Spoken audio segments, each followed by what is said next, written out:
Hey there. Hey. We're on the air. All right. TexAgs Live. I believe we're on the air. Presented by David Gardner's Jewelers in the Rollo Insurance Studios to guard. Presented by The Warehouse at CC Creations. It is freaking November 1st, Olin Buchanan. Can you believe that? I can. Yeah. The Aggies are playing significant, relevant games in November. Remember a few months back, I said, look, guys, I'm not expecting to win a national championship year one, although I'd gladly take one. I just want to be in the conversation in November. Here it's you are. Freaking November. You got what you asked for. And they control their destiny, buddy. Yeah, and if they can win tomorrow night, and it's not going to be easy, it rarely is in Columbia, South Carolina. The Aggies know this. They've, with the exception of 2020, they've actually had very competitive games. I guess the first one got out of hand with the Kenny Hill game. But since then, I've seen some games come down to the wire there. It's rarely easy, but if you can win that game, you're in. Still work to do, but most of the heavy lifting will have been done toward getting you to Atlanta. Yeah, that is true. By the way, did I mention the people? I did say the name of the show, but this show, like this part of the show is the Go Hour presented by The Warehouse at CC Creations. It is. And this particular area is the holistic planning. Cool zone. It is cool. I feel the air conditioning a little bit better here. Cool. If you want to invest in pro sports, you go to investinprosports.com. Let them take care of you to find you a franchise, baby. I could see you as the next Mark Cuban. I could not see me that. I'm fine just being next to the Cuban. There we go. Hey, so let's do three things we want to see. Okay. That is brought to you by the Brazos Running Company. They are your local Aggie-owned specialty running store where you can find Brooks on Hoka shoes located at Century Square below the Star Cinema Grill in College Station. You got three things you want to see? Yeah, I do. First of all, I want to see the Aggies get a lead. All right, play ahead because I may have to double check it, but I can't remember a time when South Carolina has actually come from behind to win a game other than the season opener against Old Dominion. I may have to double check this, but they beat Kentucky 31-6. It was kind of a close game late, but they pulled away. They had the lead against LSU and lost it. Had a lead. Maybe they came from behind, but it was early. They got an early hole against Alabama and came back, and then took the lead and lost it. But I want to see the Aggies get an early lead and play, with that lead. I want to see the Aggies take care of the football. Yeah. When South Carolina is successful, oftentimes their defense, it's dependent on their defense. Their defense has scored, I think, 2 touchdowns, maybe four touchdowns. I know they've had 2 pick sixes from the same guy. And a fumble return for a touchdown. There might have been another one. They've got a safety.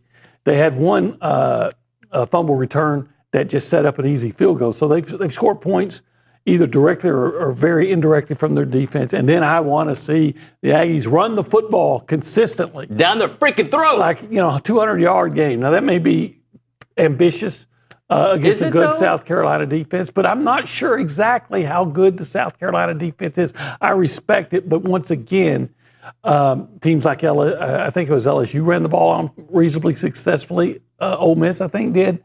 I'm not sure that their gaudy statistics aren't somewhat skewed by the offensively challenged opponents they've faced, like Akron, like Kentucky, right. like Oklahoma and Old Dominion. Those are wonderful. Here are my three things, OB.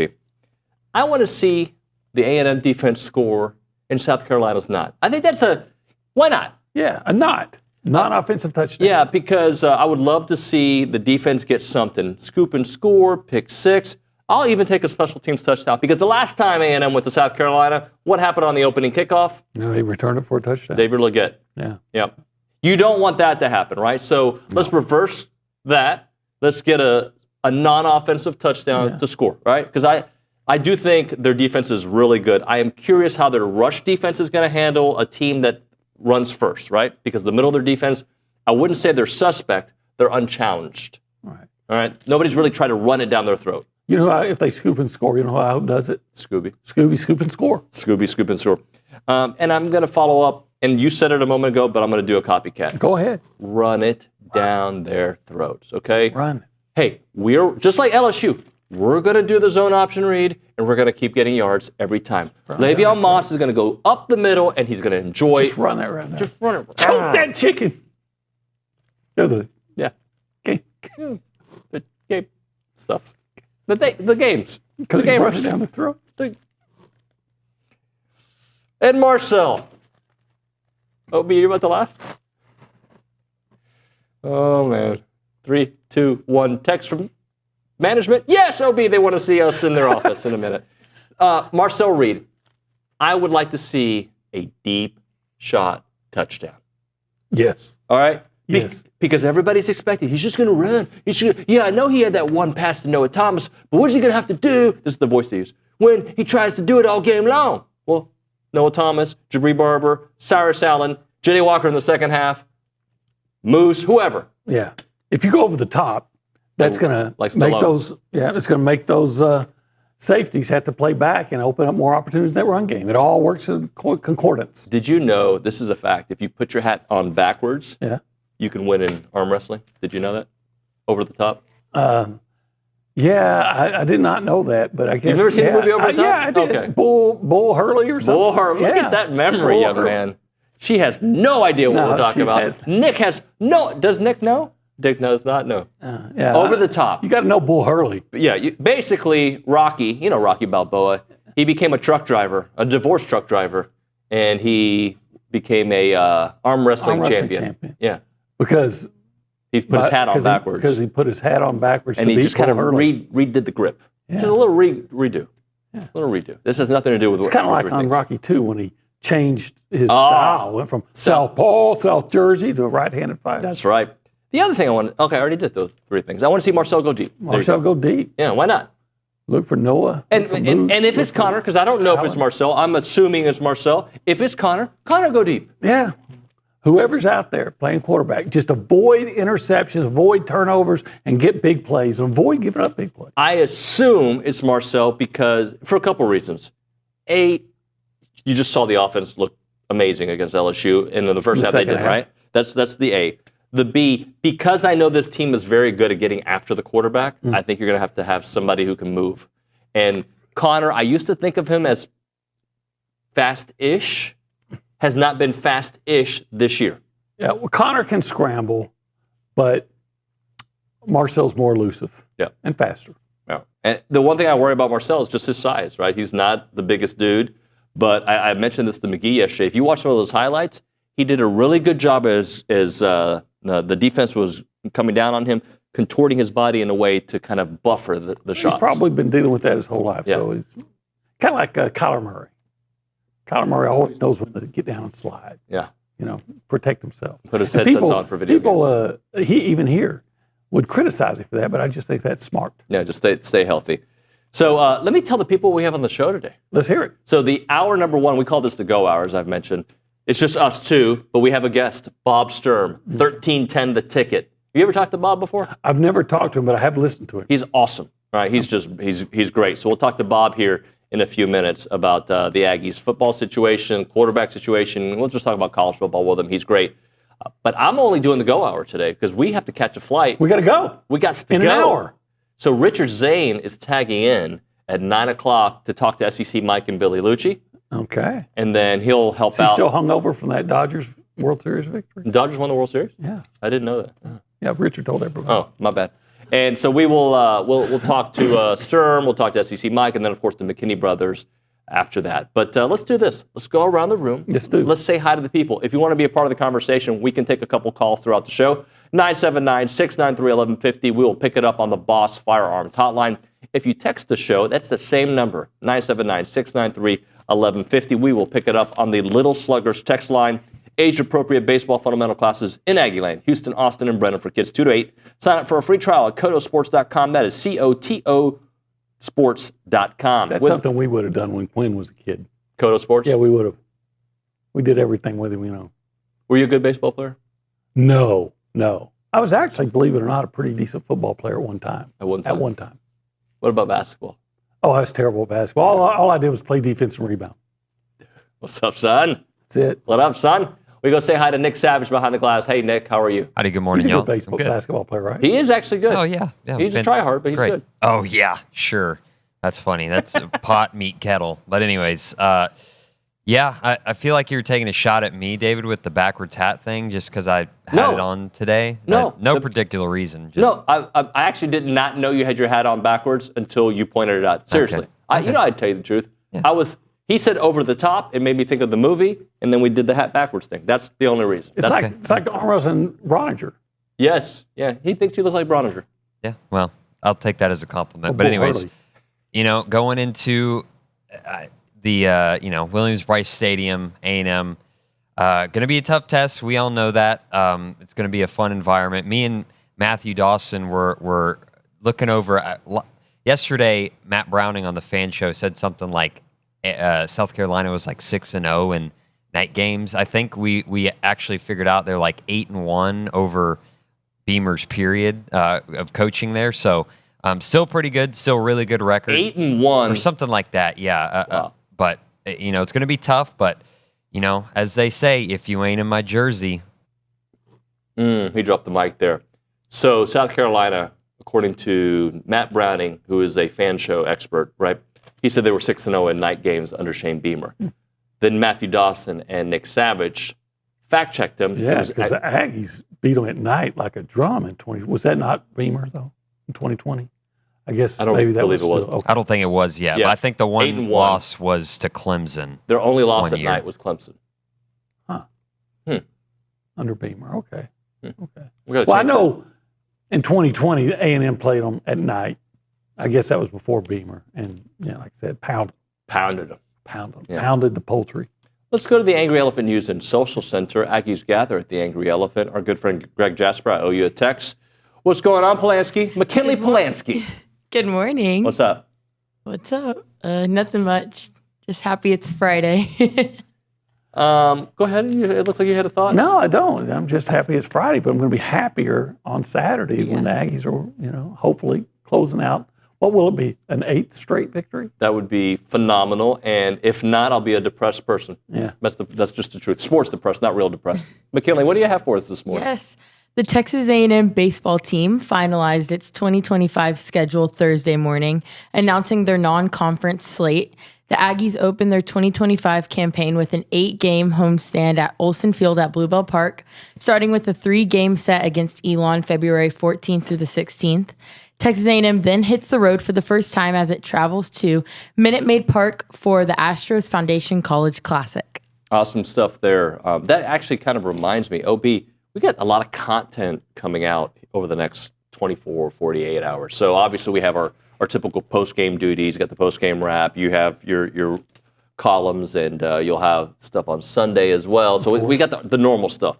But we've added a couple of wrinkles, right? We're going to have a on-site when we arrive, and we're actually arriving in North Carolina today. We're going to shoot a preview video when we get there to the Carolinas. And then tomorrow, Richard Zane's got the TexAgs Tailgate Show, which is our pregame show. We started it last week. People liked it, so we're bringing it back, right? He'll be in studio. I think Bronny will join him for a little bit.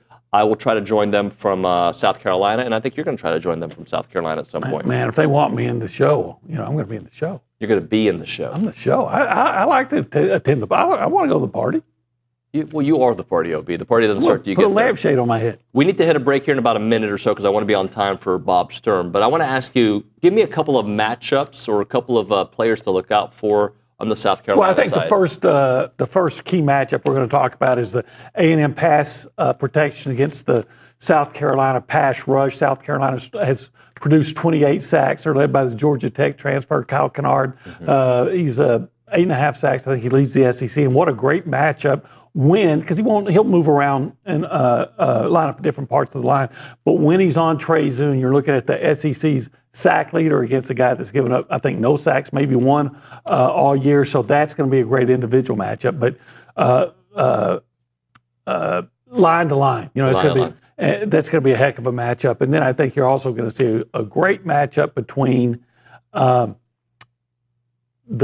A&M, I want to say this, pass defense against Lenoris Sellers. Look, Sellers he doesn't throw for a lot of yards, less than 1,000 so far, but he does have big playability. He does. A&M has a tendency to give up big plays, so is that secondary going to be able to prevent him from having the big plays? And by the way, he's going to scramble. He's a threat with his legs. Spy. How's that spy going to do it? Match up against him? He's also been sacked a ton. 32 times. In fact, South Carolina has given up the second most sacks and second most sack yardage in the nation. Yeah. The only team worse is Oklahoma. All right, we'll get into that. I already see Bob Sturm is ready to go, so we'll hit a break here. We'll come back with the great Bob Sturm. But right now, OB, let's make some money with Prize Picks, can we? Yeah, make some money. So I haven't picked my lineup this weekend, but I'm on a hot streak. I'm just throwing money in the air. I'm just cashing it in, yeah. Well, you? I haven't played yet. Okay, well, what are we doing here? Well, I've just been kind of busy and we'll make some money with, because you get 50 guaranteed dollars once you play in $5 lineup. Well, I mean, you got to play the game. I got it. Yeah. I got it. If you go to prizepicks.com. But I can turn that 50 into so much more. You could turn it into, I mean, you might be able to turn it into millions. I don't know if that's possible, but I'm just going to say it for the spot. Why not, right? If you won all this week and then bet again. If you never lost and you play Prize Picks over and over, you could be a millionaire. prizepicks.com/TexAgs. Use the code TexAgs. Get $50. Once you play in $5 lineups, it's you against the lineups, right? So you pick 2 to 6 players, stat projections, more than or less than. Super simple. prizepicks.com/TexAgs. Use the code TexAgs.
We're back here on TexAgs Live. We're presented by David Gardner's Jewelers in the Rollo Insurance Studios. The Go Hour presented by the Warehouse at CC Creation. Let's go to the Boss Firearms Hotline. That's where we find Bob Sturm of 1310 The Ticket. One of my favorite guests on the program. Bob, good morning, buddy. How you been? Hey, how's it going? It's great to be with you again. Great to have you on the show. So, look, this is a different A&M team than the one we've talked about over the years. This is more what we, I think, expected the Jimbo era to look like. Still a lot of work to do, but regardless of what happens the next 2, 3, 4 weeks, I feel like everybody agrees this team is on the right trajectory for the future. Yeah, I mean, that's really the what I kind of thought the story of the 2024 season would probably be about is just, was the hire the right hire? Is there like a public faith in what Mike Elko has done to the program? And, then we'll start talking about bigger goals in 25 or 26 and so forth, and just sort of try to take this thing with some level of patience for just the development of a build. And to see it happen so quickly, starting with, the perhaps reality check of Notre Dame, and then to begin to build from that. And yeah, I think I would imagine anyone who enjoys this program is over the moon about what we've seen in the last 2 months since, because really they're checking many, many, many boxes on their way to establishing themselves as a program to be taken extremely seriously in 2024. And so, yeah, it's unbelievable how quickly things have transformed. Hey, Bob, Olin Buchanan here. Are you personally buying Texas A&M as the number 10 team in the country? That's interesting, because your brain has to get used to even that possibility based on where we've been the last couple of years, right? So what I would look at there is this team a heavyweight in the trenches? I mean, that's what I'm always looking for is I want to know that you're healthy up front on both sides of the ball. And I think the results we've seen in 2024 there on this team are probably as encouraging as any place on the roster. Is that we knew the defensive line was extremely talented. Now we need to see the results. Okay, that's excellent. Now you flip it around to the offensive line, which has been the real issue the last couple of years, in my opinion, and they're doing an unbelievable job stepping up to that challenge, which of course will be another one tomorrow. But every week in this league, you're dealing with premium defensive fronts, and so you will be exposed quickly if your offensive line is soft. And I think the Ags felt that the last couple of years, but they've really grown into it. The way they run the ball, the way they stop the run, the way they are able to pass protect. I just think there's a lot of good signs in the trenches, and that's why in a elongated answer to your question, I would say that's the type of thing that says to me, okay, this is a team that is ranked, this is a team that is up and coming, and this is a team that can hold its own against just about anybody we'll find on its schedule. Bob, I know you tweeted a little bit about the quarterback situation at A&M. Let's kind of break it down. What does Marcel do right in your eyes? And then what has happened to the Connor Wigman that I thought we used to see, but maybe this is who he, I don't know. It doesn't seem like the same Connor to me. Well, yeah, I mean, honestly, and I think the LSU game really spoke to this, because clearly it's been a roller coaster ride, and we might not be done. The idea that you have two quarterbacks is not traditionally ideal, but it also, based on 21, 22, and 23, I think anyone who follows this program says, you know what, it's probably not a bad idea to have multiple quarterbacks who are capable at a moment's notice, because things do happen. So honestly, what I saw on the tape on Saturday suggests to me you have Marcel Reed and Connor Wigman in different spots. Between the ears is it might be harsh, but just composure is everything at the quarterback position.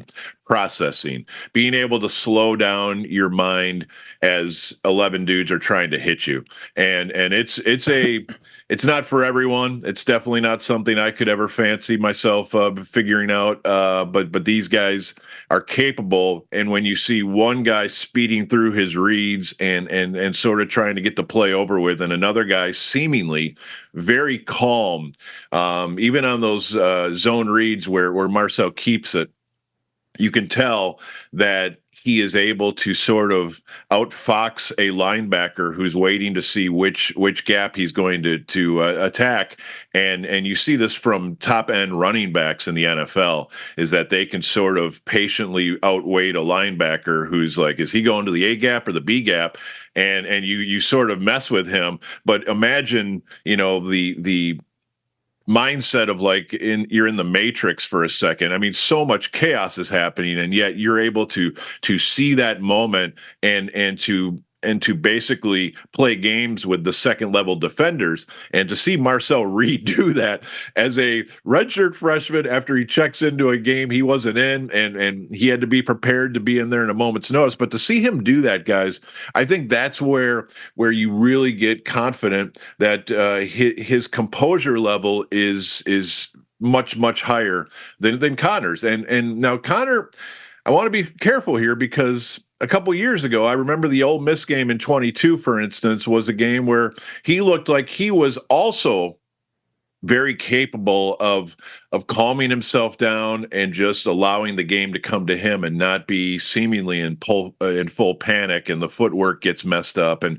your reads are way too quick. You don't even let the receivers get out of their breaks before you're checking it down. And I do think a product of what he's endured, the injuries, the lack of pass protection, the ramifications of what happens if we don't get the ball out of our hands, I think that has had an effect on Connor that is lasting. And it's not eternal. You can break on through to the other side, of course, but that sort of thing in quarterback play is the difference often between two talented kids. And so, right now, I don't think it's a question at all on who gives you a better chance to win. And I do realize there will be complications when a team like South Carolina is prepared for your run concepts. But I believe Marcel does have a passing game component that's underrated at this point, especially throughout the conference. People are not aware of what he's capable. And I think that's what we need to see in games like tomorrow night, is to make this offense more varied and multiple under a guy like Marcel Reed, and not just a number of zone reads, which I know Colin Klein is on the case. Hey Bob, so maybe you've already answered this, but as you look at A&M, because you talked about the offensive line and you've talked about the quarterbacks and Marcel, what impresses you most and what concerns you most? Well, I guess what impresses me most would be the level of contribution from the portal guys. The incoming players have been able, in many cases, to step right in and contribute at a pretty high level, and so I'm very optimistic about that, because frankly, when you're trying to patch a roster together in January, because you've just had a massive coaching change and a reasonable exodus of your roster, that's a problem. You get in a league like this, and you've got to have guys. And in the Ags case, they needed to have guys ready to roll in 2024 right away and ready to meet the standard, and they have. And so that I'm very optimistic about what we've also seen from the depth. I think that's important, because you are going to have injuries, and of course we've seen it at left guard, and there are many work in progress situations where the young guys are working through some things. But that obviously gets me pretty excited about that. And I suppose the biggest concern, as we continue to raise the stakes and we continue to see showdown games against teams that can do everything, it's just the ability for this offense to produce the number of points you would have to produce against a Texas, against a playoff team is as optimistic as I am in the passing offense and the strides we've seen. We still have to remember it has to get better. It has to continue to evolve towards potentially December showdowns, and so I'm optimistic at what we're seeing from the depth of that wide receiver room. But I do think it's important for this offense to stay multiple and to figure out ways to get to 400 yards and to get to 28, 30 points in certain types of games. And they've been able to do that, but now the stakes continue to get raised. And can you do it against everybody? And so those are the questions. But it's a great spot to even ask yourself those questions at this point. The fact that we're having these conversations as the calendar turns to November is unbelievable. Well, Bob, I look at the South Carolina game. Their defense really worries me, right? Their ability to get after the quarterback. Their offense, I know they have big playability, but it's not really a very good offense. To me, like, is it as simple as saying A&M don't have any turnovers and you should win this game? Is it that simple, or is it even deeper than that? Well, I think those of us who remember the last trip into Williams-Brice would say it's don't beat yourself, right? And so turnovers are a great example of that. So are special teams. So are just the crazy things that happen in college football. LSU can tell you about something as simple as a field goal operation seemingly sabotage a big part of their night. And so you go on the road. Now you have the burden of expectations. Now you have a stadium that can't wait to try to destroy your season. And this is what it's all about when you see Mike Elko talking to his team, is staying focused, staying in the moment, not getting ahead of yourselves, and just play a game that you feel is right off the blueprint, and it's not always going to follow the blueprint. There is going to be chaos. There are going to be sudden change moments and adversity in a game like this and in an environment like this. And that's where you find out, is it more than just one guy? Is it a group of guys that are on task and in the moment and understanding it's a 60-minute game? And, so yes, the turnover battle is everything in football. We've learned that over, decades and decades. So that's not going to change. But really just making sure you're composed, you're understanding that you can't dig a 17-0 hole. We've seen that, and you got. So be ready at kickoff and just go about your business. And what we've seen is, like the Arkansas game. Sometimes you got to win in the fourth quarter. Right. And that's what I like about the Mike Elko team, is they do appear to be ready to beat you for 3 hours and to outlast you into the second half. And we might need to see that on Saturday night, but I'm confident that they are staying in the moment and they are going down this list properly. So I don't expect them to overlook anything here in November, but we'll see. Well, we got to hit a break here, but I do want Olin to ask the last question because he's a big Cowboys fan. I know you know that team really well.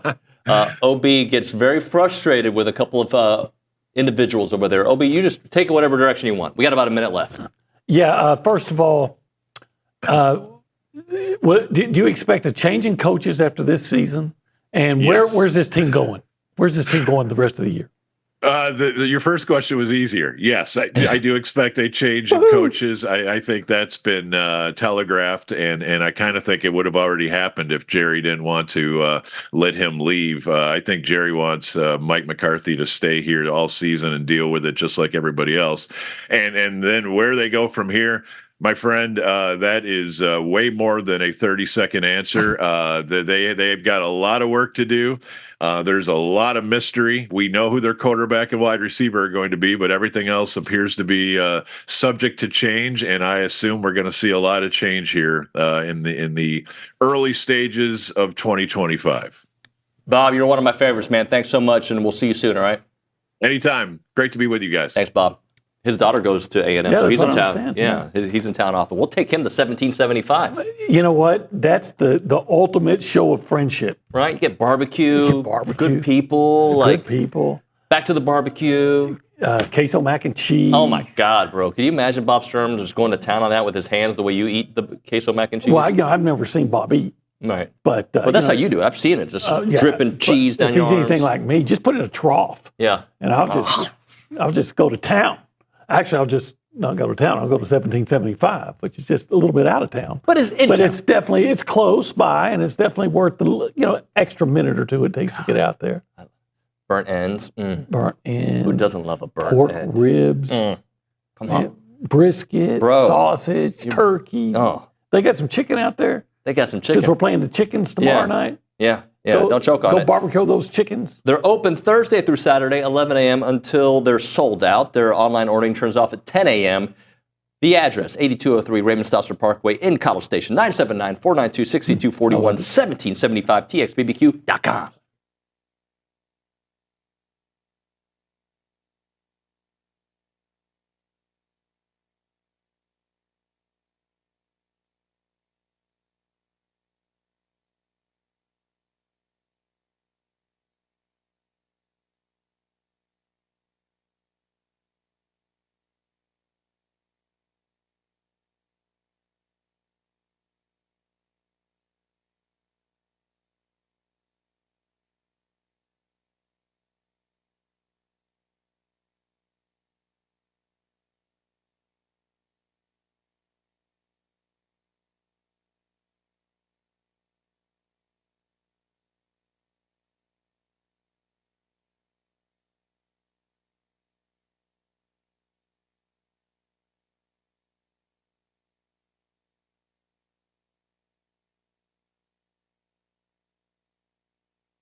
As a reminder, the final segment of the show is brought to you by Double Dave's. That's at 10:50. But right now, caller number 12, 979-693-1150.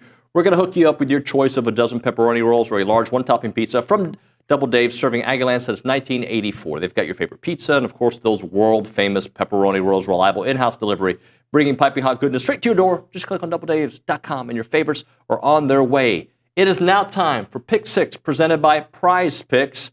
Remember to go to prizepicks.com/TexAgs. Use the code TexAgs to get $50 towards your games once you play in $5 lineups as you against the stats. More than or less than. OB? I'm either going to have a great week and make a run to first place or challenge, or I'm going to crash and burn. That's how I feel about myself. I think we both did great last week. We both went 5-1. Yeah. I am no longer in last place. Poor Caroline Fenton has fallen to there. It's Billy and Seth and Steve ahead of everybody. Then there's just a log jam of folks. Let's go to the Angry Elephant News and Social Center, Polanski. Yes. Number 19. Whenever I just do an awkward intro to you, you're just like, how do I respond to this young man? Well, because you said we were in a time crunch, so I was like, let me get to it. Let's get to it. Okay. Number 19, Ole Miss is traveling to Arkansas. They're playing at 11 a.m. at Donald W. Reynolds Razorback Stadium on ESPN. Ole Miss is favored by 7.5. I'm taking Arkansas. I might be completely wrong, but I'm taking the Piggies. Yeah, I like the way they've been playing, but and they're at home. That's at home. Semi-big number, semi. Ole Miss. I'm going to go with Ole Miss. Okay. Yeah, and I don't feel good about it. I hope you're wrong. I'm sorry, I like you, but I want Arkansas to win their next two games. I want them to win their next two. I do too. Especially the next one. Yeah, I agree. I'll go with Ole Miss. 7.5. I'll get the 7.5. I think Ole Miss is going to win, but I'm. The last time I took Arkansas and felt good about it, they lost by, 17 to LSU? What else?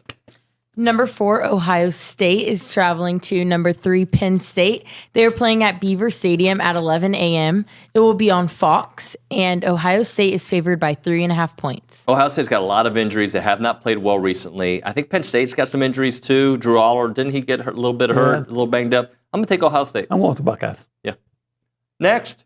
Florida versus number 2, Georgia. They're playing at Everbank Stadium.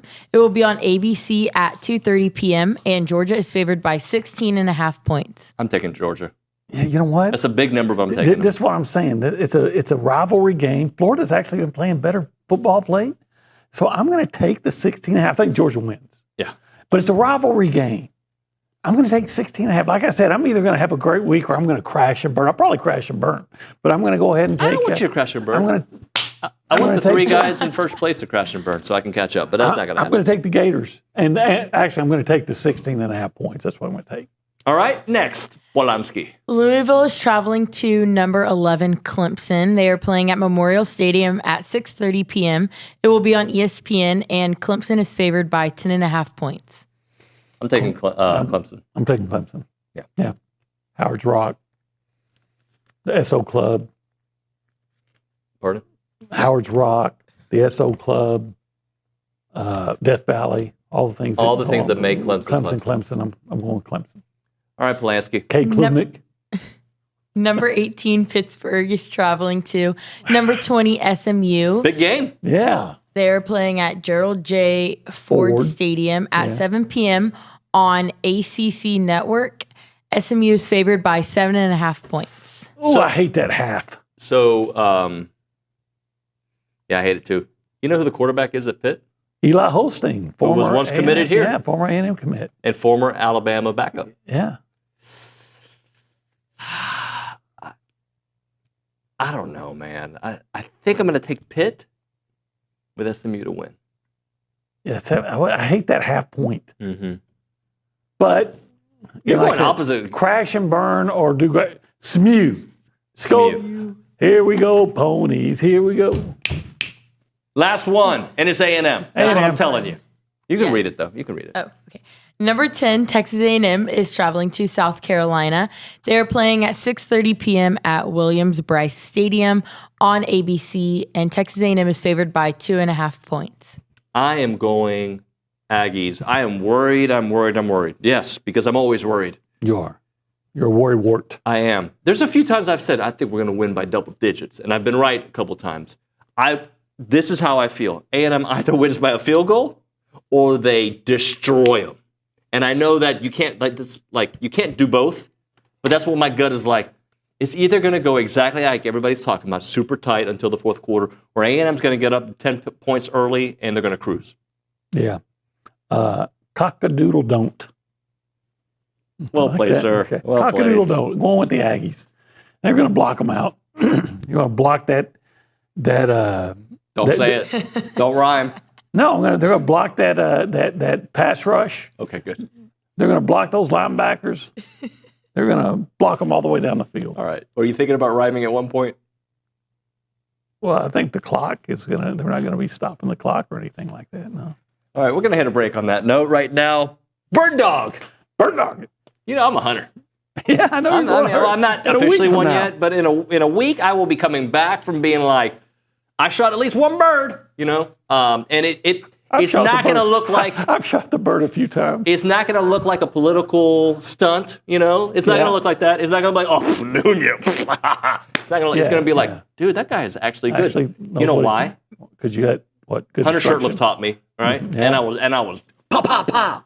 Like that made that sound effect too when I did it. Bet you did. Yeah, birddog.com, TXAGS. Birddog it. Hunt. Birddog it. Yeah, I'm sorry. Thank you. Birddogit.com/TXAGS hunt. Roger Krager performing on Wednesday. I wish I could be there just for that. I mean, you should just show up, dude. I don't have to wear orange because I don't want to take you out. You know what I'm saying? Sorry, that was rude. I apologize. Roger Krager, Chris Harrington. I'll be there. You can be there. Okay, Dick Cheney. I said no politics. All right, check it out. He's not a politician It's a anymore. Friday show. Neither is his daughter. We're off the rails. All right, birddogit.com/ You shoot some Gamecocks. And on that note, TXAGS hunt. Check it out.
TexAgs Live, presented by David Gardner's Jewelers, Rollo Insurance Studio, Go Hour, presented by The Warehouse at CC Creations. We have a lot of business to get to in like 3 minutes, but I do want to go to the Angry Elephant News and Social Center. McKinley, people have been texting the show. One caught your attention. Yes, one did. Bus driver said, "Man, I am glad I am not TexAgs HR director today." Do we even have one? Actually, I think it's me. Oh, okay. I'm kidding. No, it's Jacob. I think it's Jacob. Anyway, it's now time to bank on it, presented by Vera Bank, authentic relationship-based banking built for real life. Go see Joel Jackson and the team. Learn more, verabank.com. I'm banking on 110 plus from Le'Veon Moss. Boom. Oh, that's a good bank. Thank you. I like banking. Oh, I'm banking on 31 points from the Aggies. 31? 31. They score 31. They win. I think so. They win. I don't know why I'm talking like that. Around Aggieland, presented by Normandy State Bank. Normandy State Bank, rock solid banking. The website is normandystatebank.com. And with that, we have the Kay Naegeli. This is the fastest I've ever heard David talk, probably. So I'm going to try to see if I can match that. I really You don't just think did. I can. Oh my God! It's like rewind. I'm just going to go speed mode. So outside of football, we all know what's happening this weekend. Men's basketball will kick off its 2024 season on Monday at UCF. That is a road game at 6:30 p.m. on ESPN Plus. Like I said, Monday. Also, Joni Taylor's Aggies women's basketball team will also kick off on Monday. They will host Texas A&M Corpus Christi at Reed. That is a 7 p.m. tip, also on SEC Network Plus. Moving on to some soccer, we just learned their postseason. They will be a number 10 seed in the SEC tournament. That is on Sunday at 11:30 a.m. They will face off with Georgia. They are looking to continue their postseason. They will need a win there. G. Guerrero said it's a do-or-die game for them. So let's hope they can pull it out. On the volleyball front, Jamie Morrison and co. have 2 home games this weekend. Friday tonight at 6:30, that will be on SEC Network Plus. And then Sunday, Mississippi State will come to town. It is a 2 p.m. game, as well as softball is hosting their final fall exhibition against Texas State. That is tonight at 6:30. How did you do it in like 5.2 seconds? Well, whenever you tell me to go, I go. So it's the go hour. It is. All right. Going. I didn't think we were going to have a minute to talk about some content, OB. So in the last minute, how does this game play out? Well, hopefully A&M takes an early lead, plays really strong defense, is able to run the football, and because they're able to run the football successfully, there's going to be some opportunities in the passing game.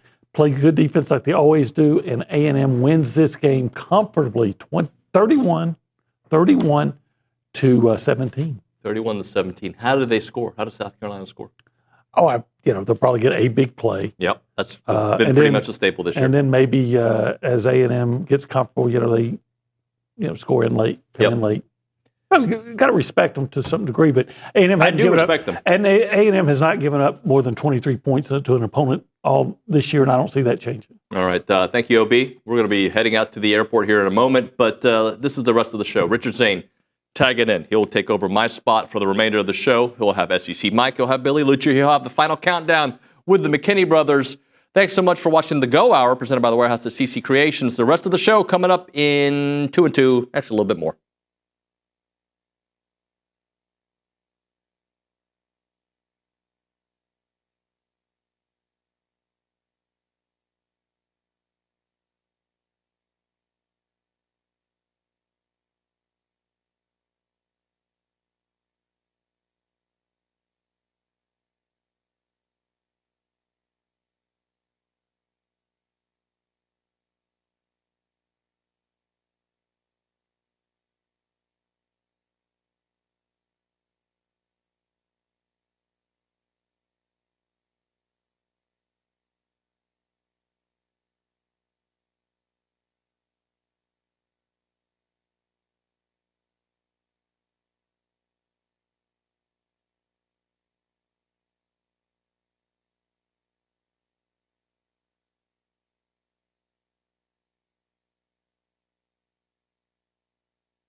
9 o'clock on a Friday morning. Howdy, everybody. Richard Zane inside the Rollo Insurance Studio, taking over for David Nuño as Papi and Olin Buchanan and Brian Jones get en route to Columbia, South Carolina by way of Charlotte, North Carolina. They're hitting the road, so I'm taking over here on this edition of TexAgs Radio presented by David Gardner's Jewelers. In this TexAgs Radio. No. And here's the thing, Nick. Thank you for chiming in. It was on my mind as we came back that I was going to be one of the first people to mess that up. This is TexAgs Live, presented by David Gardner's Jewelers. McKinley Polanski and the Angry Elephant News and Social Center laughing at me. During this 9 o'clock hour, we'll check in with SEC Mike here in just a moment. Billy Liucci is going to be joining us. Who knows? It could be just a moment. It could be many, many moments. So with that, let's go out to the Boss Firearms Hotline and check in with our guy, SEC Mike, host of that SEC podcast. My man, how are you doing this Friday morning? Hey, I'm doing great. Thanks for having me. I think I'm here more often than Billy. You're here way more often than I am, that's for sure. I think this is actually my first time on the desk since we've made the changeover from TexAgs Radio to TexAgs Live. That's why you heard me make that mistake. So, Mike, I got a question for you, and I know you probably get tired of answering for Cousin Shane. But, man, he's got some more takes on this weekend's A&M game, doesn't he? He does, and for anybody that missed it, so Cousin Shane has locked up. We call it a lock. We should just start calling it a curse because here's the deal. Every time he locks up a team, they lose, and he has locked up South Carolina to beat Texas A&M. But at this point, I think he's just solely doing it for the Aggies, to be quite honest with you, because I think he has locked the other team. A&M's played about 4 times this year, and A&M's undefeated at all these games. So if you ever needed a reason to celebrate someone picking against your team, I think Cousin Shane is willing Texas A&M to the SEC championship game. So, in your opinion, you think that's a reverse jinx, a reverse lock from Cousin Shane? I really do. At this point, it's got to be because, yeah, I mean, he actually really does like South Carolina as well. I mean, they do have one heck of a defense. He went down there on the road for the LSU game. He made a lot of friends down there. So I know he's high on South Carolina, but I really do think he's pulling for A&M in this one. Well, I can certainly get behind the reverse jinx. I'm a fan of it now. So thank you to Cousin Shane, and obviously, hopefully, the Aggies can keep you getting those steps in, my man. Because I've seen that online as well. I've seen that on social media. It's 10,000 steps every day until the Aggies lose their next whenever that may be. So the other joke with our audience is just, he is not wanting to do those steps anymore. So he is pleading with someone to beat A&M. But, yeah, in the meantime, they're making him exercise, which is his least favorite thing to do in the world. All right, well, let's go ahead and get into it. You've kind of teased the South Carolina defense, this matchup with the Aggies in Williams-Brice Stadium, 6:30 kickoff on Saturday night. What are you seeing about this A&M South Carolina matchup? Is A&M going to be able to run against this defensive line? Is South Carolina going to be able to get home on Texas A&M quarterbacks, whether it be Marcel Reed, Connor Wigman? Where are your keys to this matchup, and who do you think ultimately comes out on top? Yeah, it should be a really, really good game. Williams-Brice that night. I mean, heck, even when LSU went down there, that was a noon kickoff. It was a wild environment. So those South Carolina fans really know how to bring it, and I would imagine this is maybe their marquee home game of the entire season. So, but you could also on one hand say, well, Ole Miss went in there and just completely thrashed them too. So I think South Carolina is a little underrated. I think they should be probably, a top 25-ish type team. I know the record doesn't necessarily reflect that, but everyone they've lost to is a solid team. So, but here's the problem. I don't have any faith in South Carolina's offense. So I'm not saying they'll get shut out or anything because A&M obviously has got a really good defense, but can they get into the 20s on this Texas A&M defense? I don't have much faith that they can. Lenore Sellers, a freshman quarterback, redshirt freshman, but still, he is. you just never quite know what you're getting from him when he's going back to throw the ball. So I think that'll be key. And like you said, everybody focuses on South Carolina's defense, particularly getting to the quarterback, which they should. I believe they have 21 sacks this season, which is, I believe, second in the SEC. But what they fail to look at, they have given up 25 sacks, which is the worst in the SEC. So I think Texas A&M can really get after them. And if you could score 24 points in this game, I think Texas A&M is going to win them. I'm pretty confident that the Aggies get it done. So SEC Mike's joining us on the Boss Firearms video hotline. Richard Zane inside the Rollo Insurance Studio. Billy Liucci outside the Rollo Insurance Studio, but he's going to join us via the Boss Firearms audio hotline, hopefully from somewhere on Welborn Road. Good morning, Billy.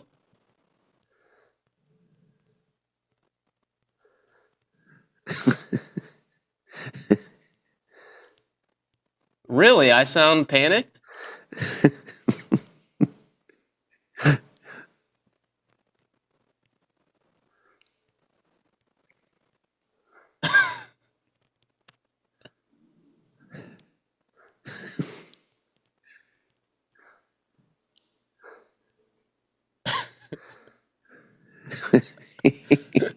Thank you.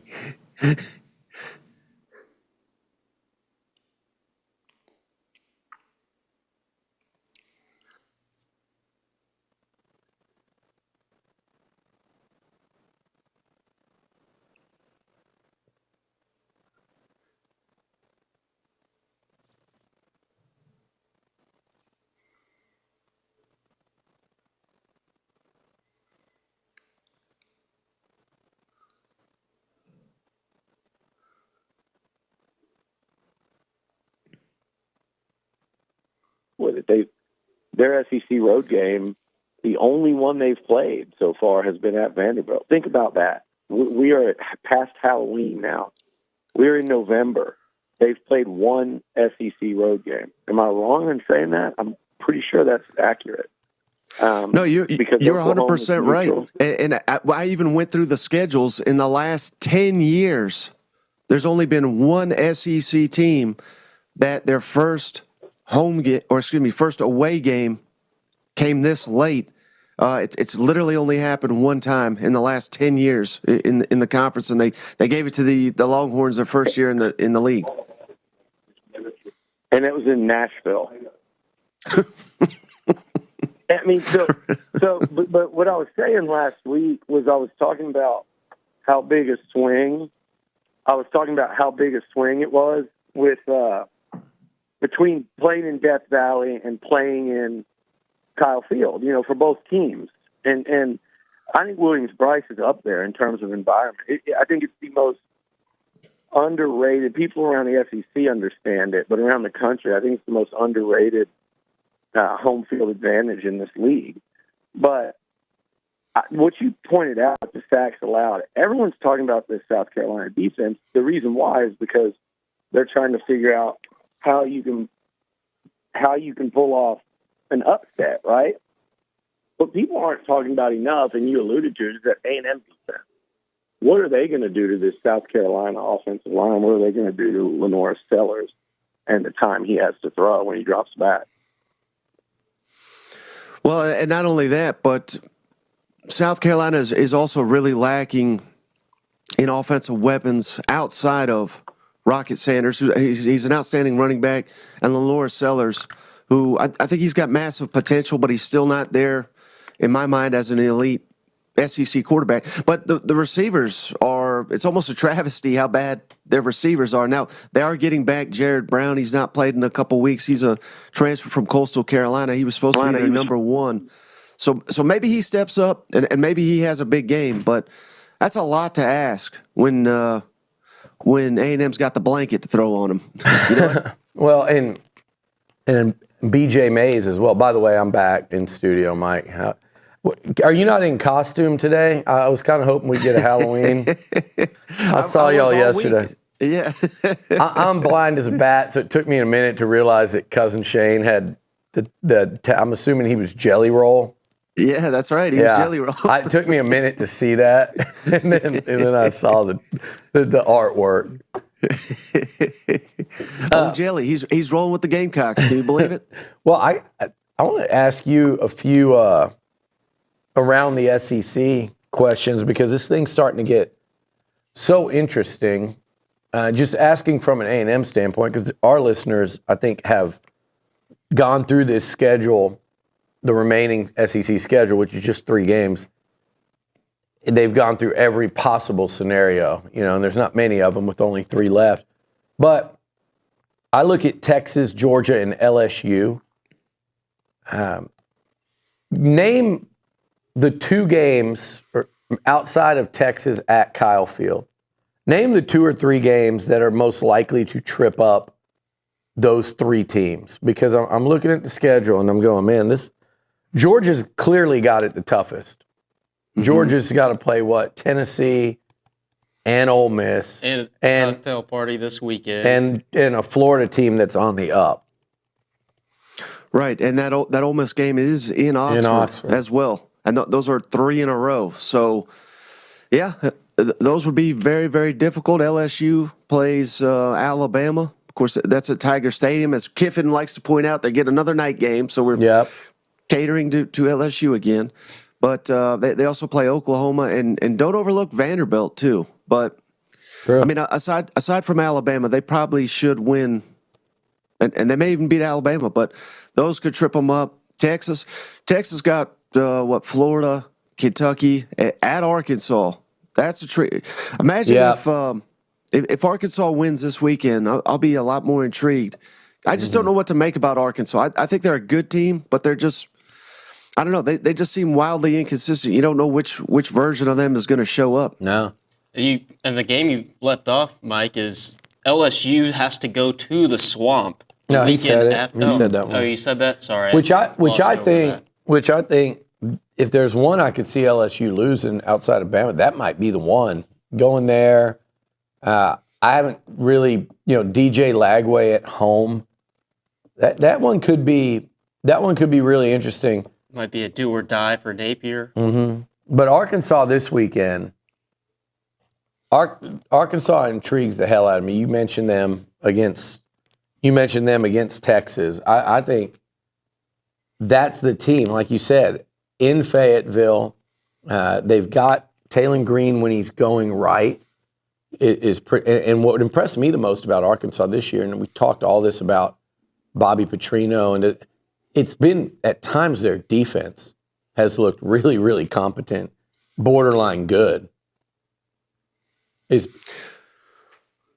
I also think that we can what if all these games, but if Taylon Green wasn't banged up, I think he was really banged up against LSU. Yeah. I think that game is different if he's healthy. I do too. I do too. Because to me, in that game, what they lacked so much, and you saw it with Marcel Reed, and what people forget too is even though it wasn't going well for the Aggies, they were running the football in the first half. They weren't scoring, but they had about 100 yards rushing at halftime in that game. They finished with 240. They had, I think, the top two tailbacks had 94, 95 at the half. You throw in a mobile and effective Taylon Green, and I think they could have made that game a lot different. But at Auburn this weekend, who do you like? That's an interesting one for A&M as well. I'm sorry. I'm wrong. It's Vanderbilt, right? Vandy's at Auburn, so that's the one that I wanted to ask you about with Diego Pavia. It's the Ole Miss Arkansas one this weekend. So those are 2 games to me outside of A&M that really have my attention. I don't think Florida can play with or beat Georgia. I mean, I know it's a rivalry. They might make it kind of interesting, but I think I would be absolutely shocked if the Gators won that one, as would the rest of the country.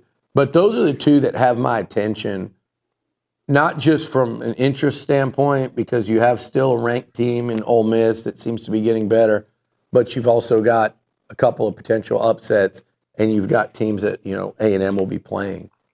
Mm-hmm. Yeah.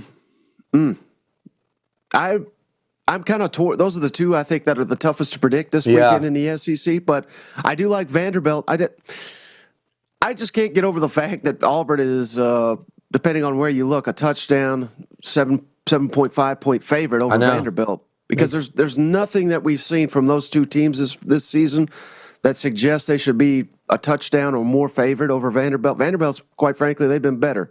Yeah. But Auburn, they're heating up with Jarquez Hunter. They're finally giving him the ball. Hugh Freeze gets this label as a genius. Well, I mean, how long did it take? Yeah. He's the opposite of a genius in my mind. But the defense is playing better. If they lose that one, I mean, we might as well run him off. They won't, but they should. Just for on the field, not to mention off the field. Yeah. But I do like Vanderbilt, but I think that'll be very, very close. I'm not buying. I think them beating Kentucky last week says more about Kentucky than it does Auburn. And then Ole Miss, Arkansas. Man, that's a true toss-up. But I will lean Ole Miss. They still have it's very outside, but they have an outside shot at making the playoff. I think that could be the difference. They've really got something to fight for. But their defense, I think that is a unit that gets undersold. That may be the most underrated unit in the entire conference right now is the Ole Miss defense. They're far better than the offense. Yeah. If Lane Kiffin and Jackson Dart could get the offense going like they've had it the last couple of years, they may be the best team in the SEC. But the fact is, we're 8 games in, and the offenses, other than playing these cupcake games, they've been totally average. I mean, they're averaging about 20 points per game in SEC play. So I don't know that they're ever going to get there. But I do like Ole Miss, but I don't feel very confident about that.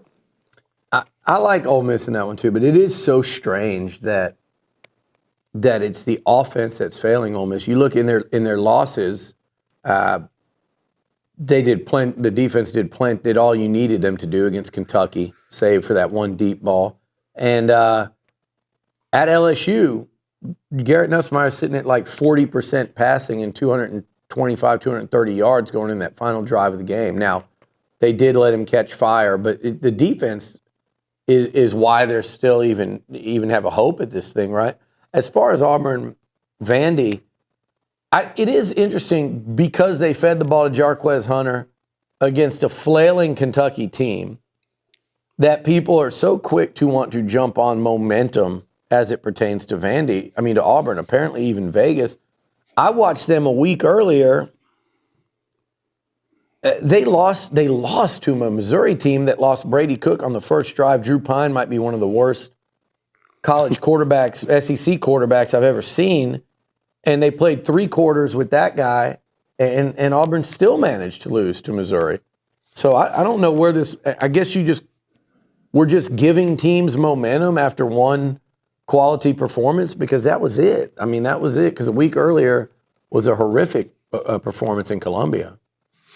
Right, and Vanderbilt is still got a lot to play for. Yeah. I mean, they are a win away from making a bowl, which, vast majority of places, particularly in the SEC, that's not an accomplishment.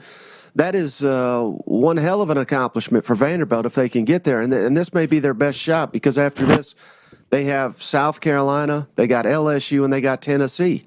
So if they don't beat Auburn, they may not get there. So I think Vanderbilt's got a lot to play for.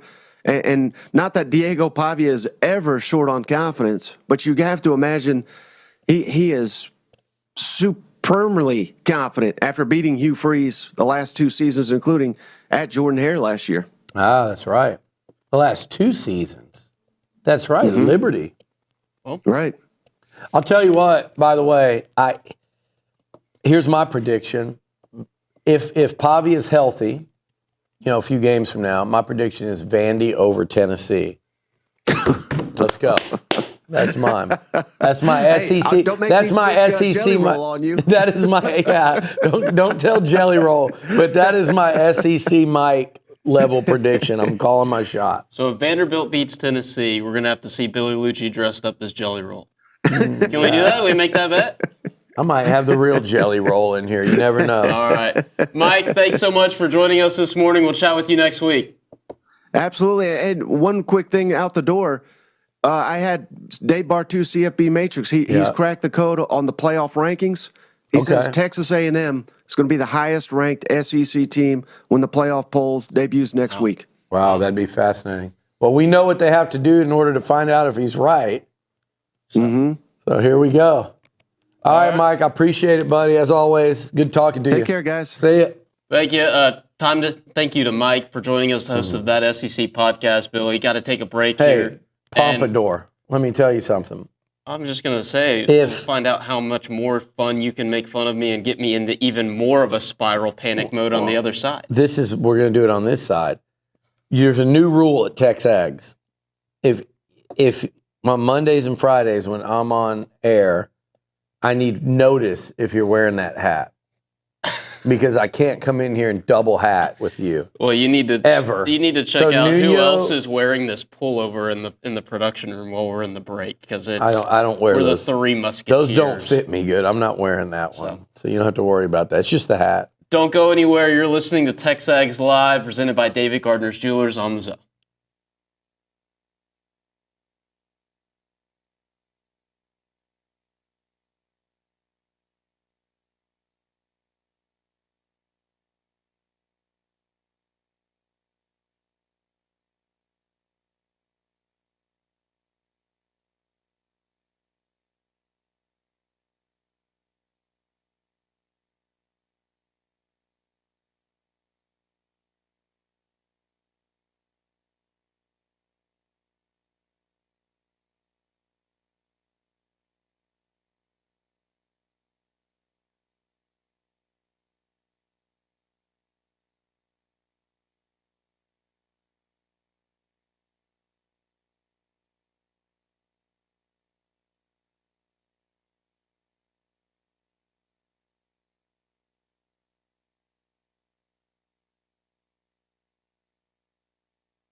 Welcome back.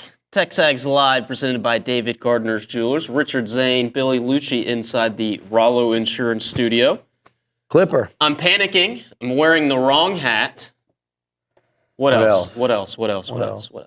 I didn't get you any Nerds candies. I'm sure that's my fault. No, it's all right. I've got a whole car full of candy that I brought to the office. I gave away so much.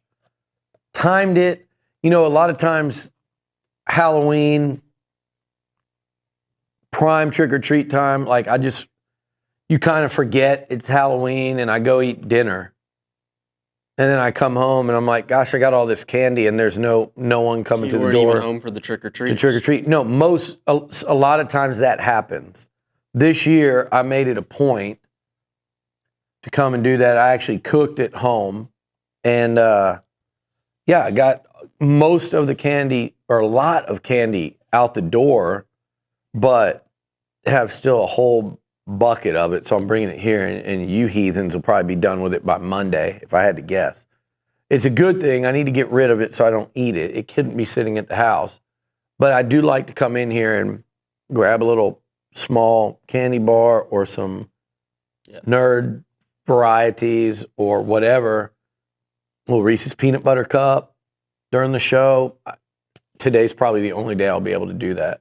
So, because they are like, you guys probably don't understand. You're talking about in this production room, a bunch of college age to just out of college people. They devour that stuff. It's gone in literally a day. Who do you think is going to eat the most candy? The people back there. Who do you think here was the kid? Like, there's two types of kids trick-or-treating. There are the ones that come up, or there's three types. There are the ones that come up and reach in there and they pull out one little square, the little pack of candy. They pull out one and they thank you. And they say trick or treat, and then they take it and they go, thank you.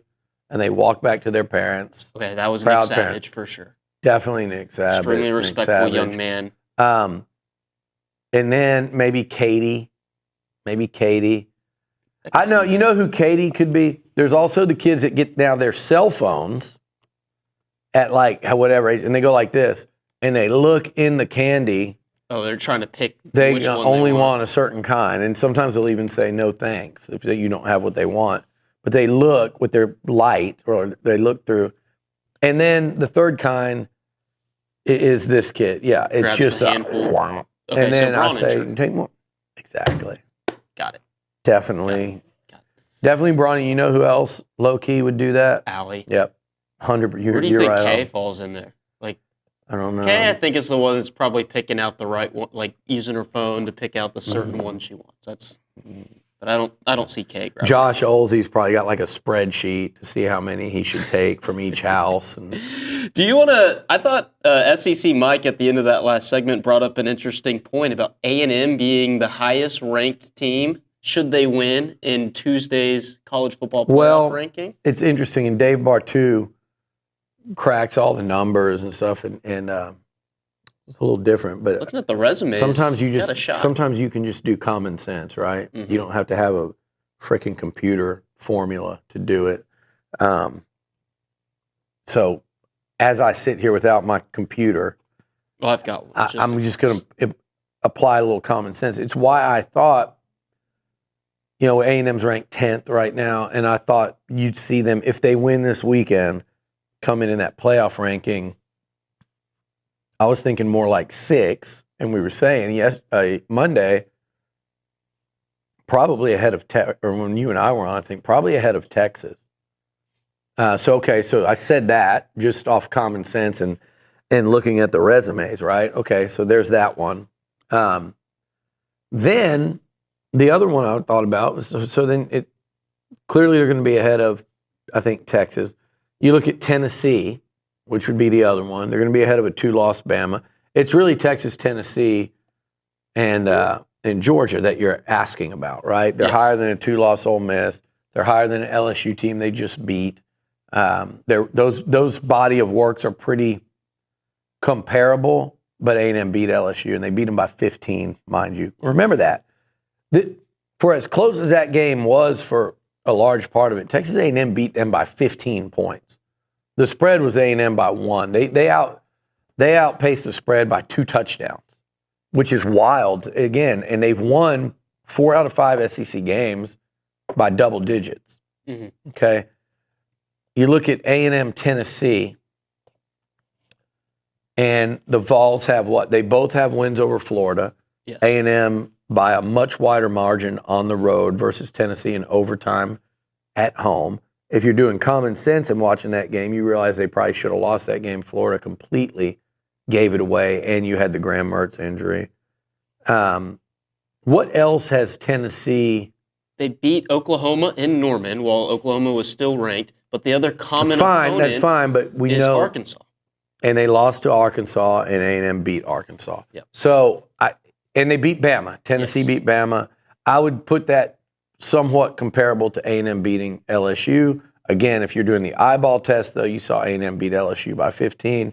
You saw Tennessee win a last-second game against Bama. And, oh, by the way, LSU, well, they're probably ranked about the same when they played them. You throw in, you can kind of call, if you want to call OU and Missouri similar, you can, but they're not. But on metrics, I think Missouri's going to be considered still a better win, and they were in the top 10. If you want to play that, well, they were ranked when they played them. They were in the top 10. One is still ranked, and Oklahoma is and not. Oklahoma's bye-bye. So, no, I don't see why you would have Tennessee above A&M. So then it comes down to Georgia. That would be a tougher one for me because Georgia went on the road and beat Texas. So that's better than anything. And they drubbed Clemson on a neutral field. Yeah, that's better than anything A&M's done. They both have one loss. You could actually say, though, that A&M's loss is a better loss because Notre Dame's better than Bama, but A&M lost at home. Georgia lost on the road. So I would be surprised if the Aggies, if that intel that Dave Bartu has got through his formula is accurate, I would be surprised. I would think Texas A&M would be second in the SEC in the playoff rankings behind Georgia, but you never know. You never know what they're factoring in. Well, we'll see on Tuesday night. Rankings come out 6 p.m. Central Time. That's election night. I'm sure Olin will be dialed into college football playoff. You going into a break here? Yeah, we are going into a break here on TexAgs Live, presented by David Gardner's Jewelers. On the other side, we'll get into Billy's thoughts on this Texas A&M South Carolina matchup. Don't go anywhere. You're listening to TexAgs Live.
football.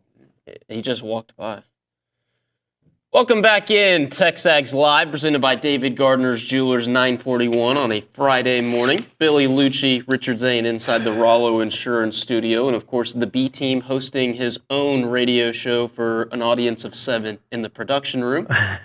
I wonder what his keys to the game are. Just kidding, I don't care. What are your keys to this matchup? South Carolina, Texas A&M in Columbia, 6:30 kickoff tomorrow night. Look, I think the key for A&M is just to go in there and keep it in as a controlled football game. There's going to be they want South Carolina wants chaos. They want it to look up Tennessee, South Carolina, 2022. 22. They want it to look like the last game they played against Oklahoma, where it's 21-0, 5 minutes in. Got the box score. They want special teams, big plays early. They want takeaways early. They got all of that in Norman last weekend. It was 21-0, 5 minutes in. They got all of that last time Texas A&M went up there, where you got guys snapping the ball when your quarterback's not ready, or off the motion guys lay. I forget which one that one was. I think it was before Haynes King was ready to get it. You had a kickoff return for a touchdown on the first play of the game. They want chaos, and they are built to create chaos. With that defensive front, they've got a safety that's going to be a high-round NFL pick. He's going to come out after this year almost for sure. 4 interceptions. You've got Kyle Kennard's just. He's a first-team All-SEC. He's a beast. He's tied for the lead in tackles for loss and sacks. 8.5 sacks, and they had 9 sacks as a team against OU last week. I don't just look at the Oklahoma game, though. They've gotten after most quarterbacks this season, and it seems like the way you get at them is to hit big plays in the passing game, and that's not really been A&M's MO. It's maybe more so with Connor than Marcel, but I think I don't think you have to go with Marcel this week. I think you should go with Marcel, and I think they will. They will. I would be shocked if they didn't. But you hit big plays on these guys, because that's what they're high risk, high reward, and they don't think you can cash in the reward. And so A&M is going to have to hit some plays in the passing game in this one. That's the bad news. The good news is I'm trying to think. They hit a big pass play against LSU, obviously to Noah. They hit a big one against Arkansas to Noah. They hit multiple. Did they hit a big one to Jabri Barber against Mississippi State? Mm-hmm. And they hit big ones against Florida down in the swamp to Cyrus Allen and against Missouri. So they hit a couple long ones down the field. Now, what they'll have to do is not miss. I could also name you a deep ball or 2 miss in each of those games, where the numbers could have even been that much better.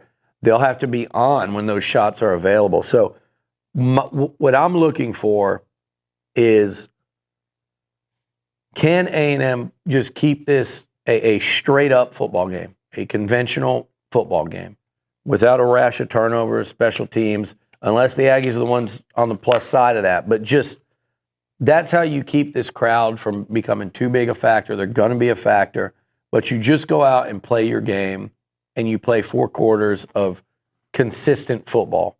And that's what I think Elko and company will be looking to do.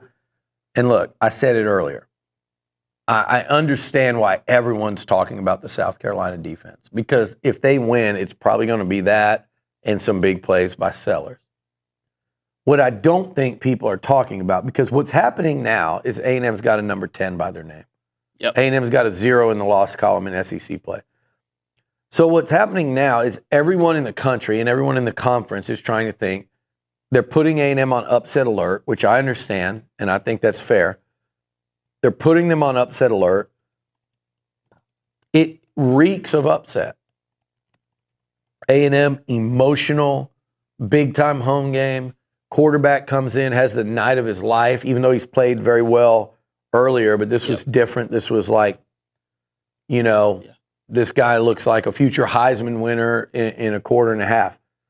So the high was as high as it gets. and then you got to go on the road to a very tough place to play at night, homecoming, and they've had an off week. Yeah. And they almost beat LSU, and they almost beat Alabama. So I get it. Totally get it. And you brought up that Tennessee game in 2022 when ambush. If you don't control it, if things get chaotic, ambush. They beat the Vols 63-38 that night. So with Hendon Hooker. Yes. So don't let things What was get Tennessee chaotic. ranked? They were on 2, doesn't 3, have it. They already had a loss when they played this game. Yeah, but they were ranked very high. They had just beaten Bama Yep. a week or two earlier. So yeah, I guess it would have been about a week or two earlier. What are you doing? I got to take a break.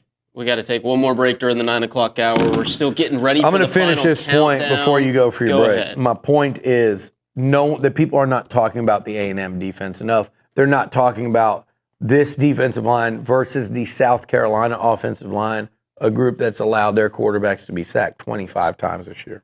Yes. Thank you. I agree. A&M's defense not getting the respect it deserves. More of Billy's thoughts on Texas A&M, South Carolina. People breaking down A&M's numbers are missing the point because you haven't watched this team, so you don't know how much better they are than they were the first couple games of the season. They really started to turn a corner against Florida in Game 3. And they didn't have the numbers against LSU, but they still affected Garrett Nussmeier, forced him into 3 turnovers and ran away from him in the second half. More of Billy's thoughts on Texas A&M, South Carolina when we return here on TexAgs Live, presented by David Gardner's Jewelers.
Welcome back.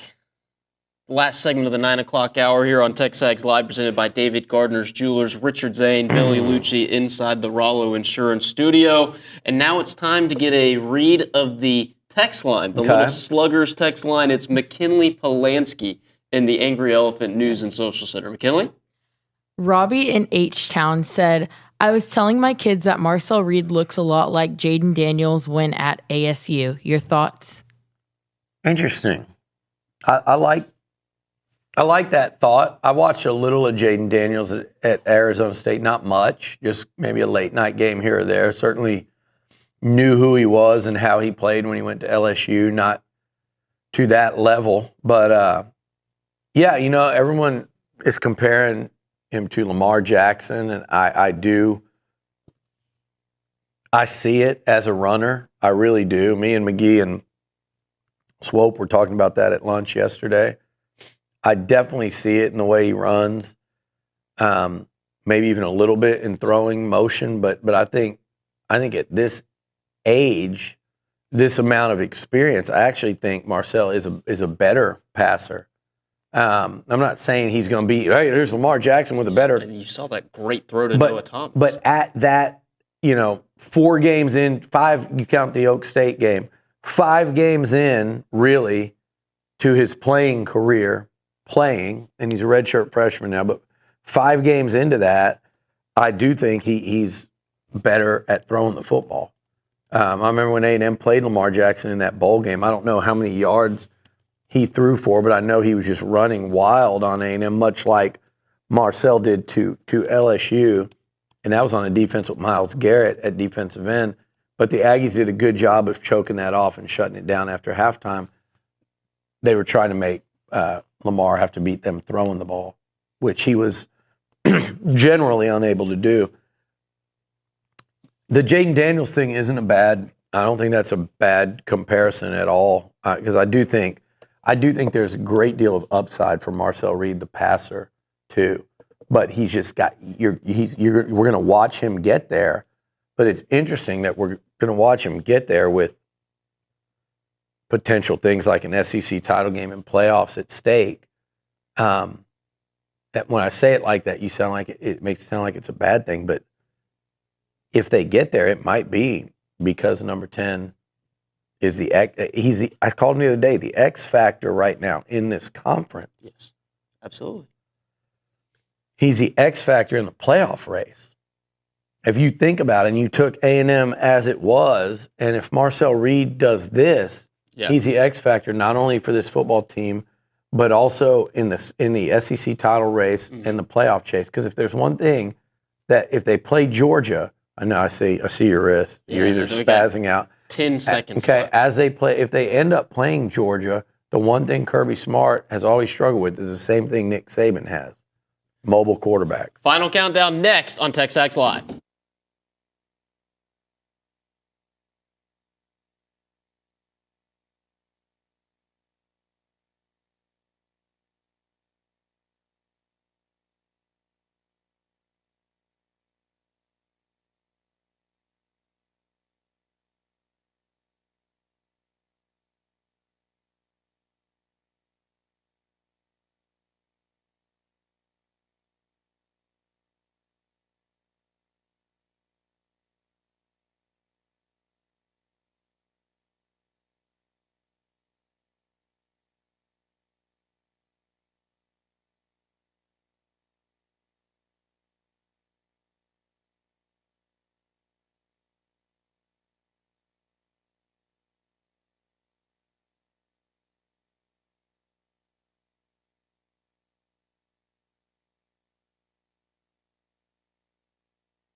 Welcome back. 10 o'clock hour on TexAgs Live, presented by David Gardner's Jewelers. I'm Richard Zane inside the Rollo Insurance Studio. I am the panicked Richard Zane inside the Rollo Insurance Studio. Nick, could you show the wide shot of the desk? I just want the audience to see that these are my co-hosts for the final countdown, Mr. Billy Liucci and Steve McKinney. Really awesome stuff here inside the Rollo Insurance Studio. Before we get to the final countdown, your all-encompassing preview of Texas A&M at South Carolina, a moment for Heritage Films. So excited to talk about our new sponsor, Chance McClain with Heritage Films. At yourheritagefilms.com, they truly make documentary films for anybody, your parents. Your dad has stories that you want your kids and your kids' kids to know. This is the guy. Real documentary-style movies about your loved ones. That's Chance McClain with Heritage Films. Chance is the single most creative guy that we know. He made a Broadway musical. He's had movies nominated for awards. He has gone to red carpet shows in Los Angeles. Los Angeles, obviously the home of the 2024 World Series champion Los Angeles Dodgers. Chance has also started a radio station and is a good old boy, the most normal, down-to-earth guy. His daughter goes to A&M. She's here for her film career. She has been with the company since day one, and it means so much that they are an Aggie community. They are an Aggie company. Chance and his film crew travel all over the country to do what they do with these cinematic documentary-type movies. It's first-class stuff. 8 to 10 weeks to finish, and he is a slave to the process because he wants to get it right. His clients are his friends. He would not advertise anywhere else, and he is doing this because of our audience here at TexAgs and TexAgs Live. YourHeritageFilm.com, 713-893-8341. Chance McClain, Heritage Films. McKinley Polanski's in the Angry Elephant News and Social Center. I'm Richard Zane inside the inside the Rollo Insurance Studio. Again, you're listening to TexAgs Live, presented by David Gardner's Jewelers. All of these reads in the NASCAR edition of TexAgs Live on a Friday morning. We're going to throw it now to that Angry Elephant News and Social Center because I am yet not joined by Billy Liucci and Steve McKinney, probably in the lobby hanging out with the Braunster, the Lobster. McKinley? Let's get a read of that Little Sluggers text line, please. We actually just got a text from the last question I asked from Ray from Great Falls. He said, Marcel to me looks like Bucky Richardson and Stephen McGee. He's also gotten a lot of comps to Reggie McNeil. One from Reggie McNeil himself, if you'll listen to past editions of this radio show. So a lot of good comps for the youngster Marcel Reed, just 4.5-ish games into his collegiate career. McKinley, anything else on the Little Sluggers text line? Yes. From a 214 number, they said, seems like a lot of worry comes from going on the road. I'm not discounting that USC has an awesome night field advantage, but this is a Mike Elko team going on the road, not a Jimbo team going on the road. This team has a different culture with much better focus and discipline when on the road. I think we win this game by 10. 10 points.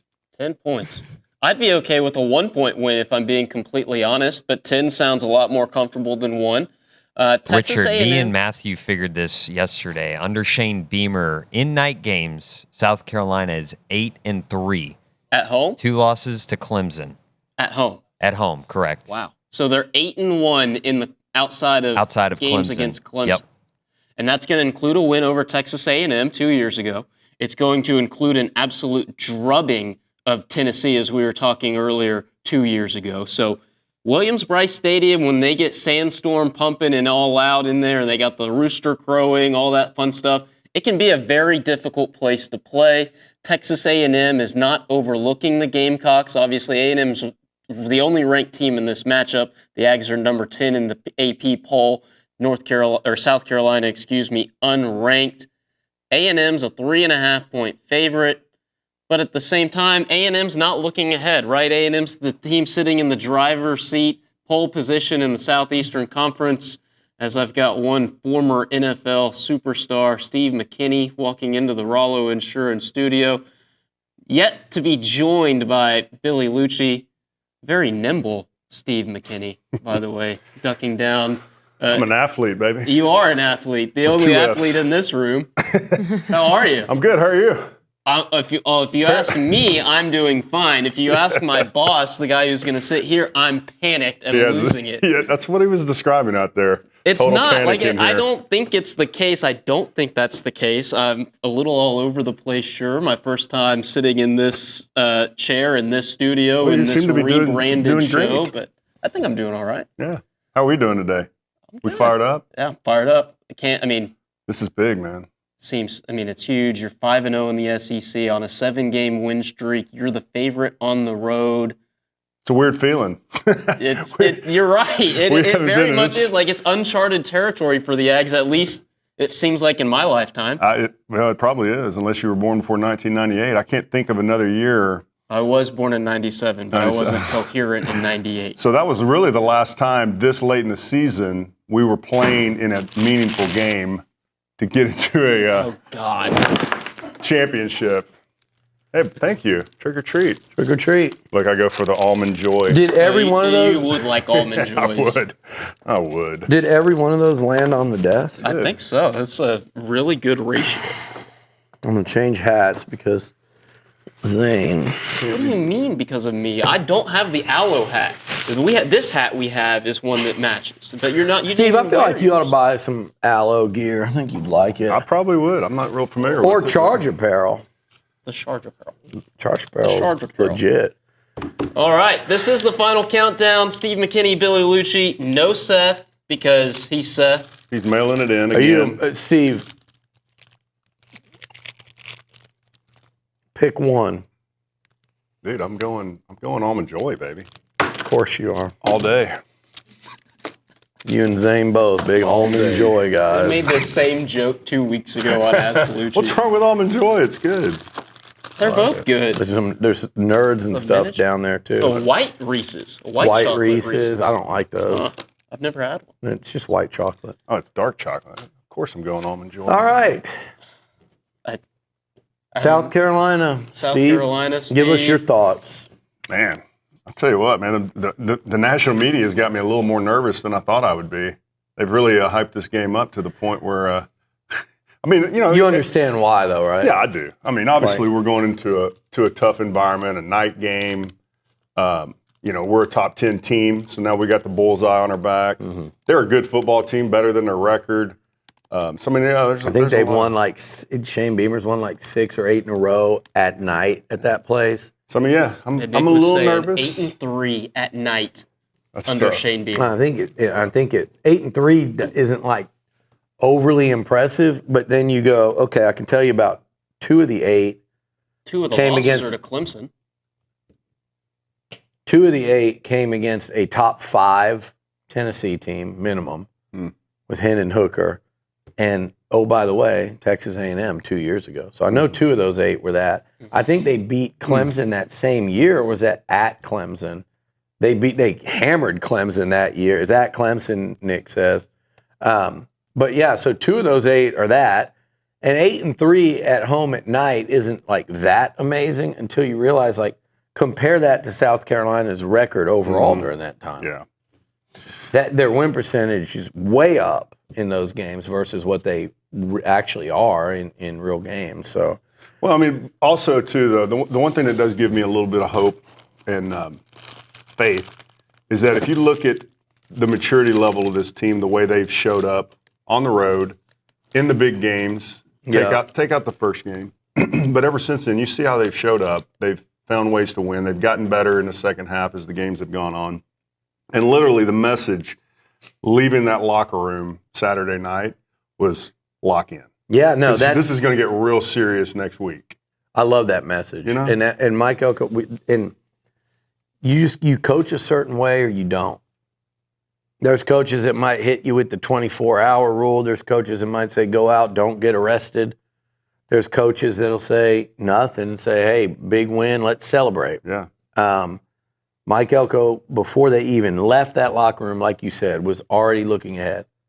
He told the team on Monday, lock in. I loved what he said to them. Everything you do this week is going to affect how you play on Saturday. And he preaches that. And Steve, you've been in way more locker rooms than any of us at this desk, 99% of people listening, you know that when the coach says something, it's one thing, but when he says something and you're seeing it work, when he talks, you listen. Yep. When you get to win and you get to hear yourself talked about and you get to hear your team talked about and you get to see yourself on all the highlight shows and play in these monster games and start to realize, damn, we can win an SEC title. We can make the playoff. What that guy says resonates, and you trust it, and you do it. Yeah. No, I'm with you, man. I mean, there's something feels different about this team, about their mentality. It feels like they realize they're playing for something bigger than just last Saturday night. Like I think they understand the importance of these next few games and what they could do to this program, to this university, to their own legacies. I mean, they got so much to play for right now. Yeah. And they got a chance to do something that's never been done at A&M. They have it all in front of them. Yeah. I've got this quote from Marcel Reed. This is Saturday night after he comes off the bench, leads that comeback to beat a top 10 team. You're talking about locking in and the messaging from And Coach a freshman. Elko. We won this game, but it's on to the next. We're not worried about this. We're going to start preparing for South Carolina because it's the next game ahead, and we've still got a long journey this season trying to get to where we want to go. Yeah. That's less than an hour after the clock's hit 0. Yeah. And it's a freshman. You know what that is, man? That's culture. Yeah. That sentence doesn't come out of a vacuum. Marcel Reed didn't just wake up that day and think of that.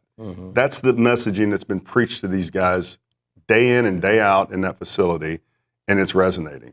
They're hearing it, they're believing it, and you can see that they're believing in their team and what they can accomplish. So it's exciting times. I feel like there are two things that people just, when they're breaking down this game, Stephen, I've talked it into the ground already, but they want to see an upset.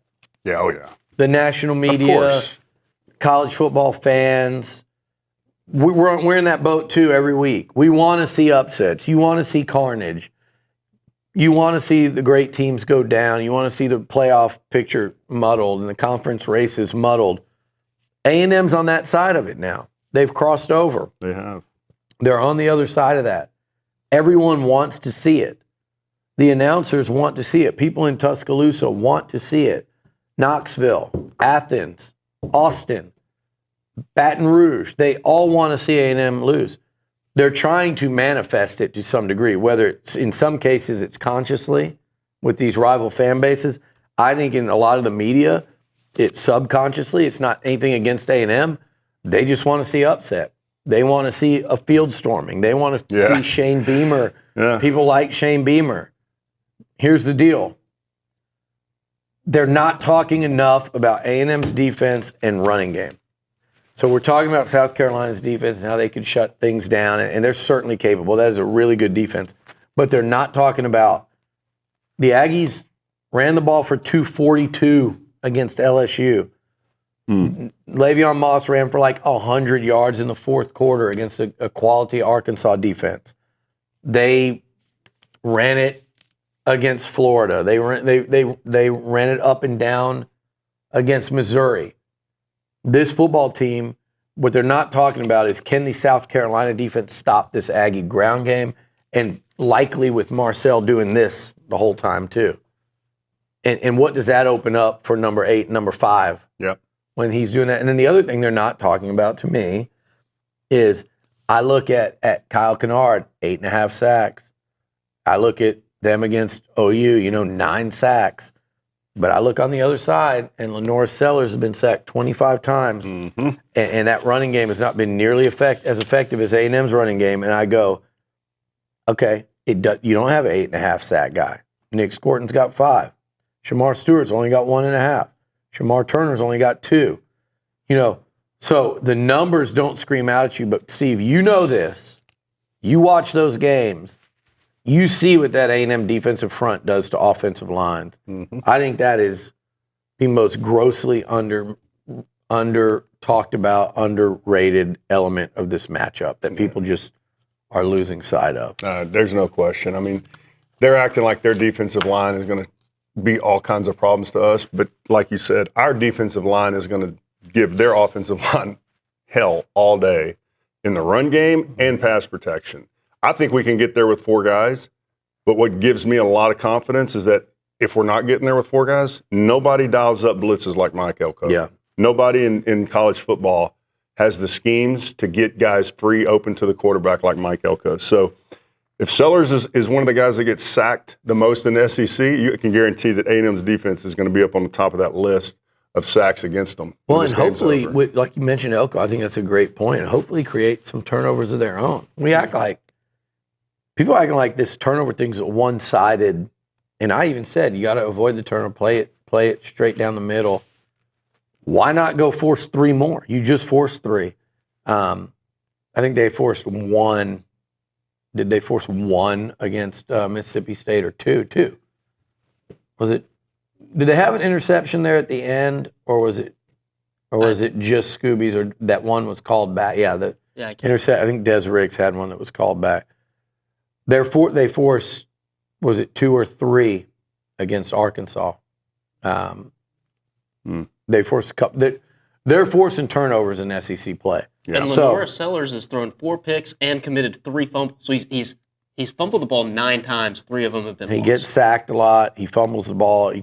And like you said, when you have Mike Elko, my biggest concern is just the beginning of this game. Yeah. And it's the crowd noise. It's the energy. That defense is going to be at an elevated level than what they normally play, and they're normally really good. They're going to be elevated. But my thing is this, they're also coming off a bye week. So whereas I think that's a very difficult matchup, that South Carolina offense against the A&M defense, they have had 2 weeks to kind of script their first 15 or so for him. Mm-hmm. But what team were they scripting against, though? I'm talking about defensively. Yeah, that's a great point. I'm talking about South Carolina's offense. Yeah. They're scripted out for a couple possessions here. So I think it's just kind of surviving that.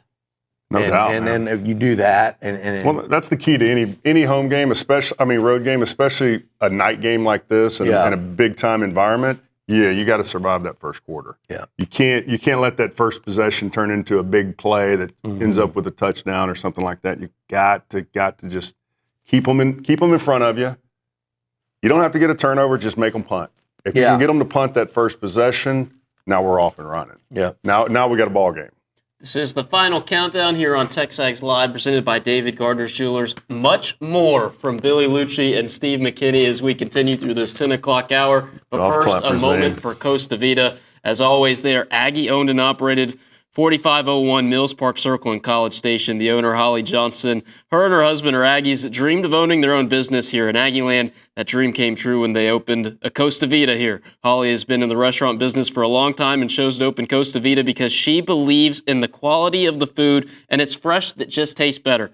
Laid-back counter service, Baja-inspired restaurant, ultimate fresh mix made your way, exactly as you love it. Everything is fresh and scratch made. Taste the difference at Costa Vida, where the ingredients matter. Open for dine-in, drive-through, curbside takeout, delivery with DoorDash, easy online ordering through the Costa Vida app. It's Costa Vida, 5401 Mills Park Circle in College Station.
coming back. Continuing the final countdown here on TexAgs Live, presented by David Gardner's Jewelers, Richard Zane, Billy Liucci, Steve McKinney, inside the Rollo Insurance Studio. Gentlemen, final countdown. A&M, South Carolina. What? One of my friends said we're eating too much candy up here in the morning. I mean, we're not doing much. You're the one that brought this after in. Today, After dude. today. Okay. That's why I brought all the candy here. That's it. And they also are asking why the hat change. It has to do with the background. See where my head is? In that maroon. See right there with the deck? If you have a black hat, Just show what it would look like. It blends into the deck. See? Oh, yeah. See that? That's a better reason than you blaming me for your hat. Oh, he's not wearing a hat. His head's running right into the deck. Oh no, he does. So, there you go. I'm just glad I'm not getting blamed for your hat change this time. Not yet. Steve, Billy, when he had some nice things to say about the A&M running game and the possibilities against South Carolina tomorrow. A lot of that predicated by the offensive line. It's an offensive line that really performed admirably in the second half against LSU. All of that without Chase Besantis, who is out once again, according to the SEC Student Athlete Availability Report. Oh, that's very formal. I know. That is so formal. I like to be. Could just said he's out. Mike Elko ruled him out. And this is why I'm panicked. Everything I say is just. See, I miss Seth. I wish Seth were here. That way I wouldn't be getting just Southeastern Conference slaughtered. Media Availability Report as instituted by Greg Sankey and the NCAA prior to the 2024 season. Chase Besantis, left guard from New Jersey, sophomore, is out. He's very detailed. He's out. This guy. Your thoughts on the offensive line? Yeah. Nice transition. More specifically, your thoughts on The Texas A&M offensive line, which is coached by Adam Cushing and Mike Elko, and they're traveling to South Carolina, 6:30 kickoff. Your thoughts? Your thoughts on TJ Shanahan and the job he did last week being plugged in, because I think, Zane, he is like a flashpoint this week going against, again, this defense. I was about to say Javon Kinlaw, who's another former stud. South Carolina spits out stud D linemen, and this year's no different. No doubt. Kinlaw last night was wreaking havoc on the Texans, but Kyle Kennard and that defensive line, rough game. Shanahan thrown into the fire last week. Speaking of offensive lines, the Texans. Oh, man. Our boy Kenyon got benched last night, man. He had a rough one. I don't know what's going on with him. And a shoulder injury, too. He got hurt, but he was probably, if he wasn't benched, he was on the verge of. It's a shame because I never would have seen that coming, Steve, with how he was at A&M against, the best competition. He played against NFL D linemen every week of his career. I know. Can you explain that a little bit? He's been hurt, obviously, until. Well, that's the thing you don't know. I don't know how banged up he is, if there's things bothering him physically that could be limiting his performance. But, he has struggled in pass protection. I mean, I root for Kenyon Green, man, as much he's a great as anybody. kid, I'm Him, sure. his family, his dad. Hopefully he gets it turned around. And if I think he not, will. maybe he will to change the scenery one day, because that can happen. Absolutely. As well. But as far as Shanahan. I love Shanahan. I think he's got a great mentality. I like the way he plays. He had a couple struggling moments in pass protection last week. I think who was it? Newberry came in as well. Dewberry, yeah. What did I say? Newberry. Dewberry, yeah. Dewberry, yeah. He came in at left guard some as well. That left guard position, one of those guys is going to have to really step up, though. And this is like you said, this is a big week to do it. Losing Besantis was a big loss. He was playing at a very high level, and I'm not saying that either of these guys are not capable of doing that, because I think they are. They just got to be a little more consistent. Yeah, you can't have a couple plays a game where you just completely get whiffed. You're going to get pushed around a little bit. You might get beat a little bit, but you can't whiff, and you can't let your guy get on the quarterback quick. Those things can't happen. Especially from the inside. From the inside, man. You got to be firm up front. I'd rather see you tackle the guy than let him come run free at the quarterback. Right. But this will be like you said, this is a turning point type game, man, because we don't know how long Besantis is going to be out. One of these dudes needs to step up and fill those shoes, and this will be the great week to do it, because if we've ever needed a game where The offensive line is solid in protection. This is it. I'll tell you, playing LSU and South Carolina back-to-back, minus what I think is your best O-lineman. That's no offense to Trey Zune. I think Trey Zune's Trey Zune's having an all-SEC season. No doubt. And Trey Zune, by the way, I love the fact that he said, they'll try to stop us from running the football, meaning LSU, and he immediately said, and they won't. I love that. Like the O-line, talk it and then go back it up. Yeah. It kind of goes back to the whole culture thing, the messaging that the players were giving. Mike Elko has preached those messages to him, but he's also, like he said it out loud a number of times, that he wants the lines to be the backbone of this program. And it's becoming that. Those are the teams that go further, is when your offense and defensive lines are your leaders on the team. I've seen it. I've experienced it. I just know for a fact that if those guys are quiet and passive and your leaders are other skill position guys, you're flashing the pans.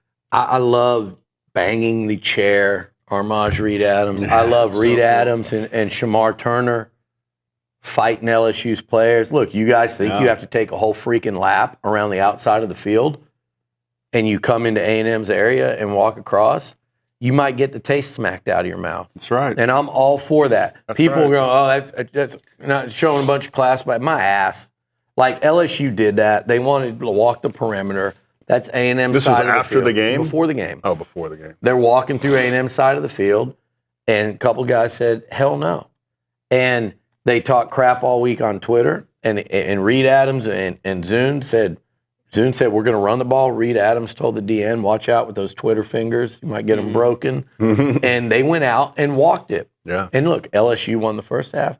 A&M broke them in the second half on both lines of scrimmage with those 2 first-round offensive tackles. And I think, Zane, like you said, that is messaging day-to-day, week-to-week. You said it. It's culture.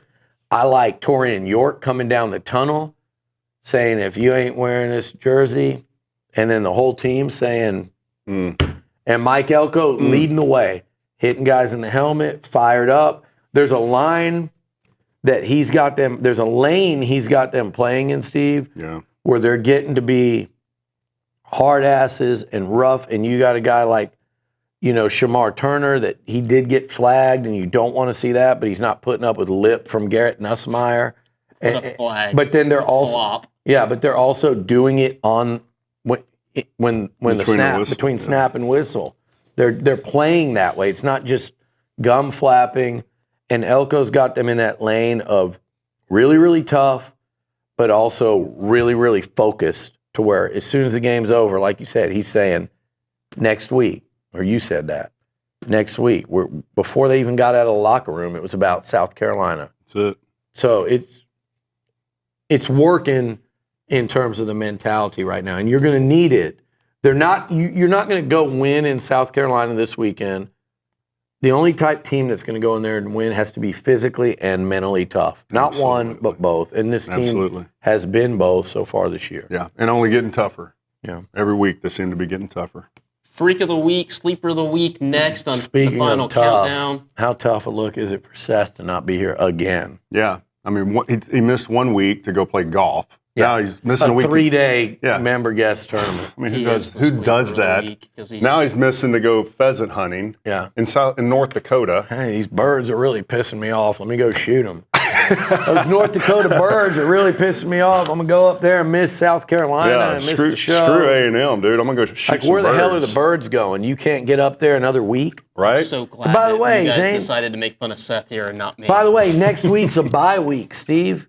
Right. Go hunt the birds on a bye. That's what happens when you have, he can't be hunting with friends right now. No, he barely knows these people. Yeah, it's like they've held him hostage with the date. Like, oh my God, if I don't go, I don't get to go to North Dakota to hunt birds.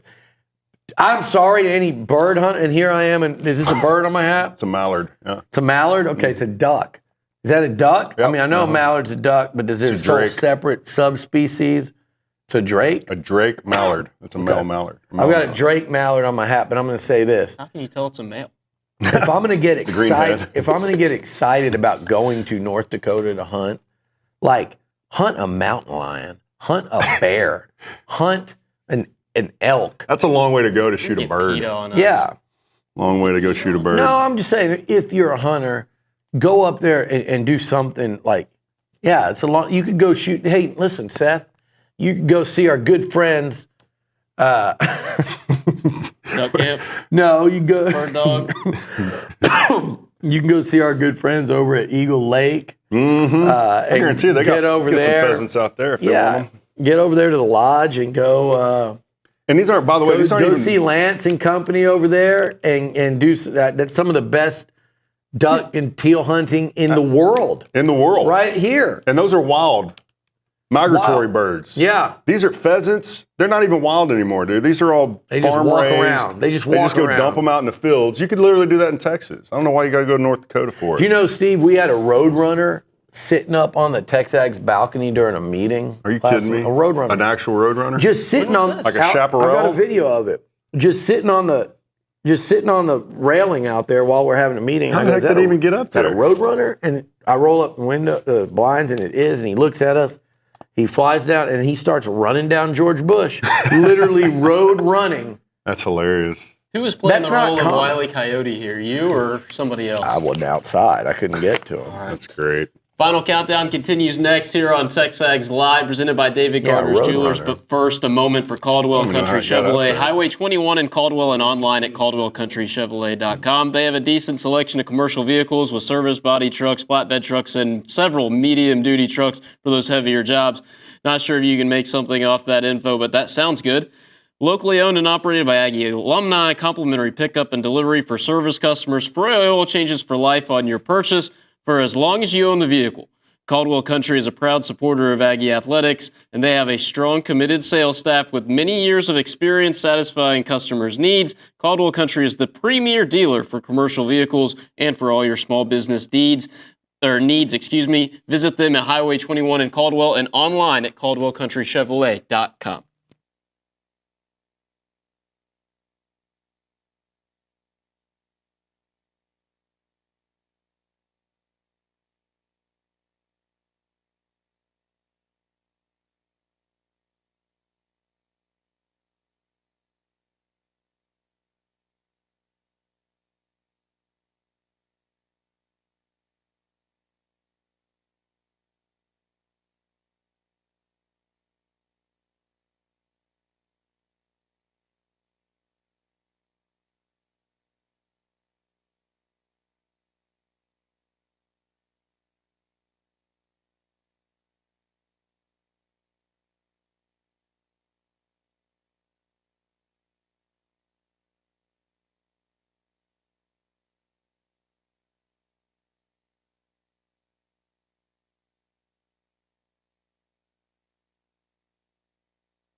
10:42 on a Friday morning. Richard Zane inside the Rollo Insurance Studio, along with Billy Liucci and Steve McKinney. You're listening to TexAgs Live, presented by David Gardner's Jewelers. This is the final countdown as we get you set for Saturday night's game. Nice. Little Europe action. Wow, Zane. Oh, yeah, you like that, huh? I wasn't expecting that. Who sang that? He just said Europe. it. That's the name of the group? Yeah. Oh, I also know Asia, too. Do you know Eurasia? No. Do you know Eurovision? No. No, Eurovision's like a song contest. Do you know? that movie Do you know that what Will song? Ferrell was in? Let's see which one. That's what I thought. I was like, What movie was it? There's a movie called Eurovision. Oh, it's really? Will Ferrell pretty funny. and You'd like it, Rachel yeah. McAdams. I never even saw They're that like one. Norwegian song contestants. I actually never even pretty saw solid. that movie. Do you know a song by Asia? Which one of y'all do? Either one of y'all? Yeah. What? No. Don't get beat by Zane. Heat He's of the going to beat moment. me. What? Boom! What is it? It was the heat of Sorry, the I yelled. moment. That's Sorry, Asia? listeners, I Telling yelled. you what. I don't know what they said. my goodness. What movie is that in? Heat of the moment. It's a montage scene towards the end. Big scene in the movie. Sounds like an 80s movie. Early 90s. And now you find yourself in 82. The disco was not the job for you. Pretty good. The Breakfast Club or something? No, a more current movie. Believe it or not, I'll give you a hint. Michael Scott was in it. 40-year-old virgin. Yep. Yep. Let's go, Yep. Zane. Where he's riding a bike and he's trying to Or catch, even a- trying to That's a catch the random girl on his guess. bike. Gotcha. Yeah. I'll take Okay, it. All right. go ahead. Time now for our Freak of the Week and Sleeper of the Week. It's the Freak of the Week. The Freak of the Week. We got to do it. Do it man. again. Do it Go in ahead. unison. It's the Freak of the Week. Okay, I'm good picking job. up the slack for Seth. Seth's a Go better ahead, singer. Steve. Well, my Freak of the Week is going to be Nick Scourton. I think that we got to really affect their offense with our pass rush and run game. Guy like him, veteran dude, been playing out of his mind this year, going on the road. Defense travels. To me, this is the week we need all our defensive linemen to really show up. Man, those guys alone could win this game for us. If they play like they're capable of, they could shut this game down. I don't know who it's going to come from, but I want to see one of these Aggies have 3 sacks. Like somebody have like a, and I'm with you. Like the most obvious is Scourton, but this could be Defensive Player of the Week performance. like a Shamar Stewart game, or I need to quit talking because I'm probably going to use like a sleeper of the week in that group too. But I'm telling you, Steve, this is one of those games where you look at this Mike Elko, Jay Bateman, this A&M defense led by Scourton and the guys, Torian York, playing better and better. Mm-hmm. The week before it Every was week. Scooby Williams. One week it might be Will Lee. B.J. Mays coming off 2 picks. Like, you don't know who it's going to be or where it's going to come from. But it always starts with stopping the run and getting after the quarterback. Mm-hmm. I think my Freak of the Week, if A&M's going to go win this game, it obviously offensively is going to start at quarterback and probably number 10, Marcel Reed. But the guy that can make life so much easier on Reed and quite frankly, combined with Marcel, could make life hellish on this, even a defense as good as South Carolina's. It's Le'Veon Moss. Mm. And I loved what he did Yes, last sir. week against LSU. He's the heartbeat of this team right now, man. And he is running so tough. So And he'll put his head down. And I think with Reed, if Reed's the guy in there pulling it, that South Carolina, they slow down a bit to have to worry about whether 10's keeping it or not. It just opens things up for 8 and 5. And I think Le'Veon Moss is one of those games where you say, okay, you want to be a first-team All-SEC tailback? This is the showcase. There you go. This is the game. Yep. This is the stretch.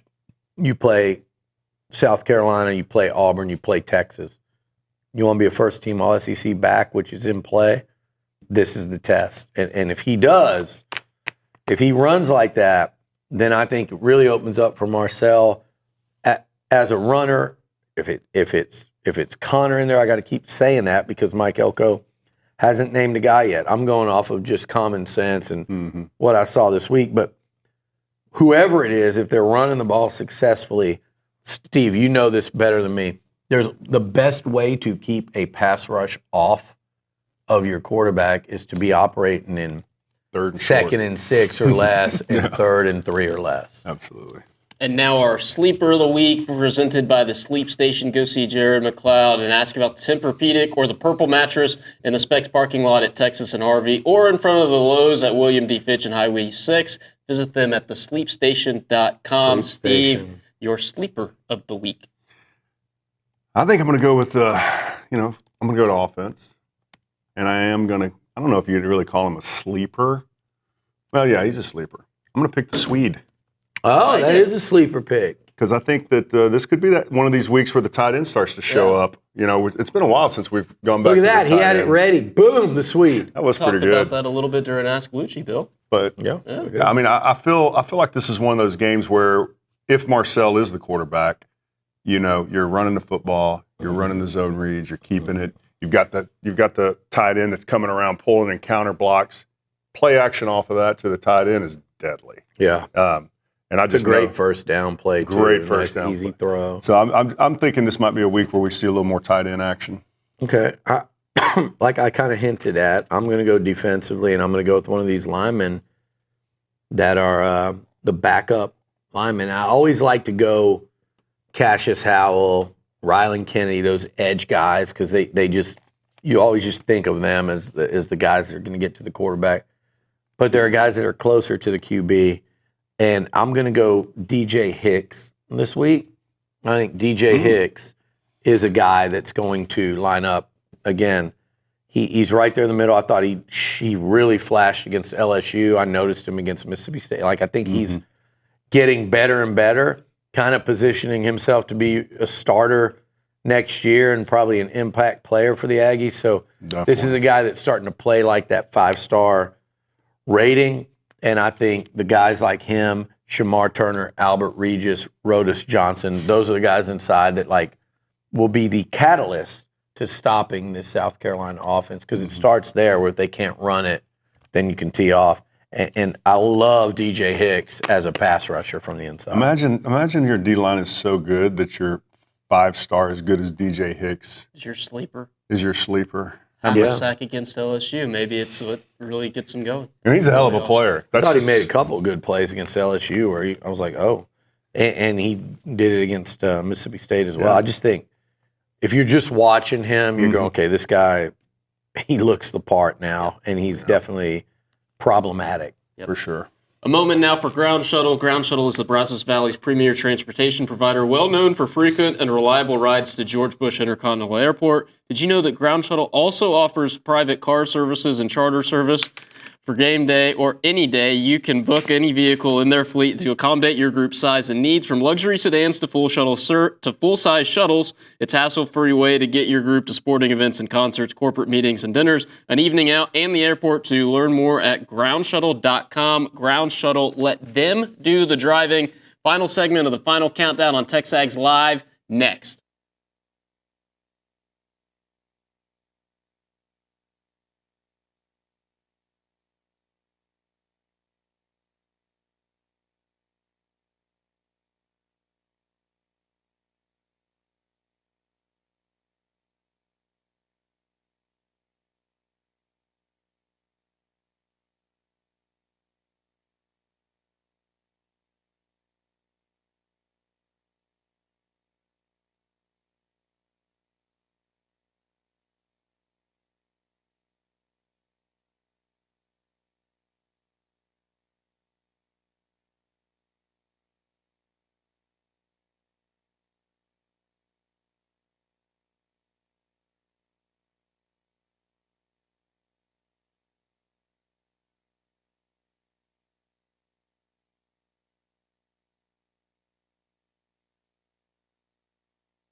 great job by whoever's doing the music back at the Zone. Asia's heat of the moment coming back. I'm also a big fan of Only Time Will Tell, Billy. Another Asian Jackson song. Dart was out on Halloween, and the Ole Miss fans are not happy. I don't blame them, Steve. You guys can rein it in on a Thursday night before an important SEC game. Wait, what happened to him? Halloween, man. What did he You got to do? go out on Halloween. You got to do it. You can't stay in. It's not that important to you, Jackson Dart. All right. It's time to You got end to the dress day. like Dumb and Dumber or The Hangover, whatever they were. That costume couldn't wait till Saturday after you beat Arkansas. Mackenzie, you're in college. Y'all do Halloween more than one night, right? Yeah, it's like 3 weekends. Keep your ass at home. Weekends. Yeah, you want to win. I saw costumes last weekend. You're right. Big Jen was Dan Campbell on Monday night at the Tap. Yeah. Who was? My girlfriend was Dan Campbell. That's awesome. Faded That's off hilarious. the goatee and everything. That's Had to great. borrow a hat. It's time now to end the day with Double Dave's. The final segment of TexAgs Live is always Let's go brought to you Double by Dave's. Double Dave's. And with that, time for Pick 6, presented by Prize Picks with the final countdown. Sign up today and get $50 instantly when you play $5. You don't even have to win to receive that $50 bonus. It's guaranteed. Go to prizepicks.com/TexAgs and use code TexAgs to receive that guaranteed $50 once you play $5 in lineups. With that, to McKinley Polanski in the Angry Elephant News and Social Center. Pick 6 time, McKinley. Yes. First game is number 19 Ole Miss is traveling to Arkansas. They're playing at Donald W. Reynolds Razorback Is that what Stadium it's called? at 11 a.m. Never on knew that. ESPN. And Ole Miss is favored by 7.5 points. Keep in mind that the Ole Miss quarterback was out, on Halloween. If this affects your pick. It does. Damn it. It does. So he didn't get hurt. He just was He out. was just hanging out. Oh, come He on. went Oh, out to come the on. bar. Come on, Don't Billy. act like you wouldn't have done that. Oh, I would have. I'm saying. You would go How directly dare against, you. go directly against RC's dare you. orders and gone out. You'd have been at the Tap on Halloween. Yeah, old Lumpy. All right, let's go. So you said 11 and a half? 7.5. But yeah, 7.5. sure. Okay, so Can if we you have want 11 to and a keep half? listening to Pick 6, make sure you join us on Do YouTube you, or though? TexAgs.com. We'll see you later on the Zone. Sorry to interrupt your picks for this Ole Miss Go ahead, game. Steve. Ole Miss 7.5 in Fayetteville. In Fayetteville. Yeah, look, you know what? Give me Ole Miss. Big cover. Give me Big Ole cover. Miss. You know what? Big game for Ole Miss. Part of me wants to go against it. I'm like, well, that atmosphere in Fayetteville, they're gonna catch Ole Miss or Texas. I don't know which one, but I think just like I said about A&M, do not underestimate that Ole Miss defense. Their defensive line should kick the ever-living crap out of the Arkansas O-line. It's going to make things very difficult on Taylon Green. I think for their passing game to be effective, it's kind of got to be that they're running it and throwing it thing. I think they're going to have a hard time running it. Quentin Jackson, I believe, is still out. I think I saw that injury report. I'm actually with you on this one. I'm going to go Ole Miss. Although they struggled, man, for more than a half against OU. That felt like a complete letdown game. I think this looks more like the Ole Miss team that went up to Columbia, South Carolina, and beat the Gamecocks 27-3. I got Ole Miss covering this one. Back to the McKinley Polanski to intro what I think is the game of the week in all of college football. I think we know what that one is. Number 4, Ohio State is traveling to number 3, Penn State. They're playing at Beaver Stadium at 11 a.m. on Fox. Ohio State is favored by 3.5 points. Penn State hasn't beaten Ohio State since like 2016. And there's a quarterback issue at Penn State, correct? Drew Aller. Yeah, is he hurt or is he banged playing? up? I think he's going to play, but I don't know. They're keeping that pretty quiet in Happy Valley, right? That's a big one there because I want to pick Penn State, but the quarterback really concerns me because without him playing, I don't know that I feel good about that one. We don't know. We don't have an answer on that. Come on, Zane. They're asking if he was at practice on Wednesday. The Penn State quarterback? Yeah, I have no. I think he's practicing, but I mean, that doesn't say he's 100%. You know, Is he just left knee injury? I'm going to go with the home team here, getting points. I'm going to go with Penn State to. What's the spread on that one? 2.5? 3.5. 3.5. I'm gonna go Penn State, and if they lose by a field goal, I still win. I'll take that. okay? Ohio State looked rough at home last week against Nebraska. They did. And I think going into that environment, they played well up at Oregon. Could this be a 3-loss Ohio State team? Would it impact your pick, Steve, if I told you Ryan Day is 2-6 against top 5 opponents during his tenure? Yeah, but what's James Franklin on Penn State? It's worse. I just wanted to slander the guy who was born on 3rd. Wow. Kind of like a Los Angeles Dodger fan. Man. Yeah. Shout out to JT Higgins, by the way. He asked for a shout out. He texted me earlier when he found out I was hosting. JT. Higgins, he's another Dodger fan, so I'll let it slide this week. He's happy. All right, let me just go with. Let's go Penn State, dude. I'm going for. Just going to copy me. You know what? I'm changing my Ole Miss pick to Arkansas because Jackson Dart was out on Halloween. There you go. Wow, that could be the swing right That's there great because logic. you guys are only separated by 1 game in the standings. Here we go. Well, you're hanging on for first place. Here we go. Mix it up. Back to Polanski. Florida versus number 2 Georgia. They are playing at Everbank Stadium at 2:30 p.m. It will be on ABC, and Georgia's favored by 16.5 points. Okay. 16.5. Seth took Georgia. Yep. I'm going Florida. And just because of that? Just because of that. 16.5 seems like a lot. I don't trust this Georgia offense. Seems like a lot of points, but I think their defense might lock up. That could be a real problem for Lagway. Is that I think he can throw down the field on these guys and hit some big plays, maybe over the top against Georgia. But I think they're gonna whip them. They're gonna get after him. No doubt. I'm gonna go with Georgia to run them out of there. Blowout in the rivalry game. I want to know why you can't call it the world's largest cocktail party anymore. You can. It's like Red River Shootout. You can't say that anymore. You can. Well, I think they just thought it had a kind of a trashy slogan, so they were trying to get away from it. I don't think it's so much offensive as it is kind of trashy. But if the fans like it on both sides, then go with it. That's always mine. The administration doesn't like it, Luch. Yep. Polanski?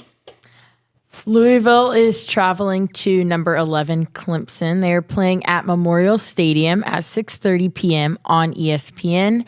Clemson is favored by 10.5 points. Seth went Clemson. That's at Clemson, correct? Yes. I'm going to go Clemson as well. I think Louisville's let me down a couple times already this year, I feel like. Against Miami and against, I believe, Notre Dame. I'm going to go Clemson to cover. Yeah, I'm gonna stay with the pack on this one. Okay. Take Clemson. Next. Number 18, Pittsburgh, is traveling to number 20, SMU. Big game. Mm-hmm. Yeah. They are playing at Gerald J. Ford Stadium on ACC Network at 7 p.m. SMU is favored by 7.5 points.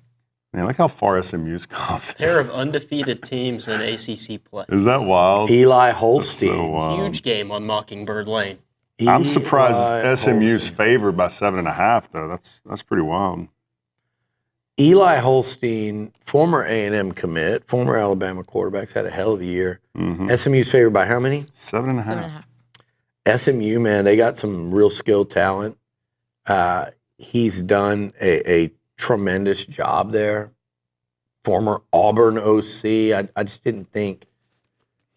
I guess that I did think that was a good hire for them at the time, but I like SMU at home. I just think they've got great energy there. It's like fun. It's new. Mm-hmm. They don't have a large fan base, but it's like a party over there on Mockingbird. I'm actually going to go with Pitt, though, to cover SMU to win the game. Look, SMU was lucky, not lucky, but they had did they have 6 turnovers last week against Duke? They beat Duke by 1 point, which is a good win right now in the ACC, but I like SMU to win, but Pitt, I think people are underestimating Pitt. They have a really good quarterback. Aren't they undefeated? They've got a defensive-minded head coach. They produced 5 or 6 turnovers themselves last week, and they're undefeated. I think that ends Saturday at the hands of SMU, but I like Pitt to cover. And then our final game on. Hey, by the way, let me Wait, comment. I got a pick too, man. Oh, you have a pick? No. I thought you already did. No, I'm going to pick Pitt also, though. Okay, sorry. Let me comment, by the way. Who's in first place in the picks right now? You are. Who's in first You and place? Seth are tied. I'm You're one game first. behind. Yeah, it's Who had A&M going 5-1? Who said Michigan was not any good when Texas beat them and that they'd lose, in my words, 4 or 5 games? Thank you, because it's hard for me to do that. But my point is, I was under fire this summer for saying some of these things. I think I also said Texas and A&M playing at Kyle Field for a berth in the SEC title game. be crazy. Did say that as well. I was under fire for these. So, I was roasted on a Longhorn podcast a couple weeks ago. What's happened since then? Nothing but good stuff. What's happened The Longhorns got a huge top 25 win in Nashville. And lost to Georgia, and A&M won on the road at Mississippi State and beat LSU. I'm just saying, we're going to wait till November, but there's a reason. It is November. It is November. We're not going to do it now yet. We're not going to do it after this week, but I will get my rematch against Atwell on my man Ghost podcast, and it will be a lot different if the Aggies can continue what they're doing. It's going to be different. And now, in order for that to happen, Richard, what has to happen? Polanski. Number 10, Texas A&M is traveling to South Carolina. They are playing at Williams-Brice Stadium at 6:30 p.m. It will be on ABC, and Texas A&M is favored by 2.5 points. Seth picked at A&M by 10. Such a homer. I know that surprises you. Hey, you raised him that way. He was watching his big brother play for the Aggies. He is sold. But he's been right. He's been picking A&M to win more comfortably than we have, and he's actually been right. Yeah. Even though, I mean, except for the the only game I felt, obviously, here's the thing. I felt comfortable in 2 of the 5 SEC games. Mm-hmm. Florida and Missouri. But the other 3 have been tight, although A&M pulled away against Mississippi State and they pulled away against LSU. I don't think they pull away in this one, but I genuinely do like A&M to win, Richard. If it's 2.5, if I was a bettor with no ties, I might almost be inclined to go South Carolina and say I get the home team, the points, and if they lose by a point or 2, I still win. But I think A&M wins this game by a field goal, maybe 4 points. I think I feel like every week I kind of pick this scoring range. You do. I'll come down a little bit because of these 2 defenses. So I think last week I picked A&M 27-23, thereabouts. I think this week I like A&M in this one like 23 or 24-20, which is a cover. Yeah. You're showing me. Better show me something. I'm with you, Bill. I'm with you on this one, buddy. Give me Show it. A&M. Look, hold on. I'll show it after you show. It's kind of funny. Go ahead. I'm with you. I got A&M to win. Cover. Sweet. Is that it? I think that's it. Did we pick the same? Did we pick the same? No, me and you, we picked one. Because I might go back and change my Ole Miss one. Why is Hunter called? Please tell me he's not. Can we take this on? We're not on air. We can do it. Hey, Hunter. We're on the show. We're doing our after hours segment. Me and Steve and the Zipper, Richard Zane. This is incredible theater. Incredible, not radio. What? Hunter is just wrapping up a hospital board meeting because that's what he does on Fridays. Does that mean you can't come join us? I mean, we could be on as long as you wanted, or we could meet you for lunch in Bryan, maybe by your office. This is incredible. With who?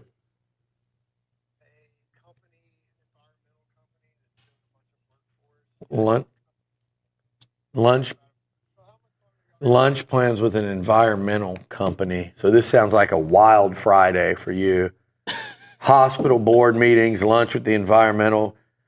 How long till you could be here?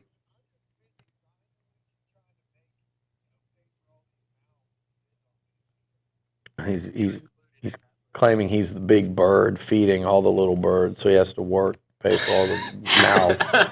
Tell him he can come buy us lunch. Is he going to baby bird you at lunch? Well, how long would it take you to get here? Oh, goodness. Do you want me to wrap come this on, up? come for a little Do segment. you want me to wrap this up and we can do Let's something wrap this after? shit up. Come on. Okay, we'll wrap this up. All right. Thank you so much for tuning into this edition of TexAgs Live, presented by David Gardner's Jewelers. Liucci, thanks so much for putting up with my panicked disposition and demeanor and whatever you else. The show very well. It was just it's just the and you actually calmed down once Steve got in. I have a calming effect on people, Billy. You do. You really do. You also panicked. What did you panic on? Oh, when you wanted to talk, there was a subject you wanted to talk about. I was like, oh, let's wait on that. And then you went into hyperventilating mode. We're like, have you seen him when he glitches? I'm like Olin. All right, thanks for tuning in to this edition of TexAgs Live. We'll catch you on Monday.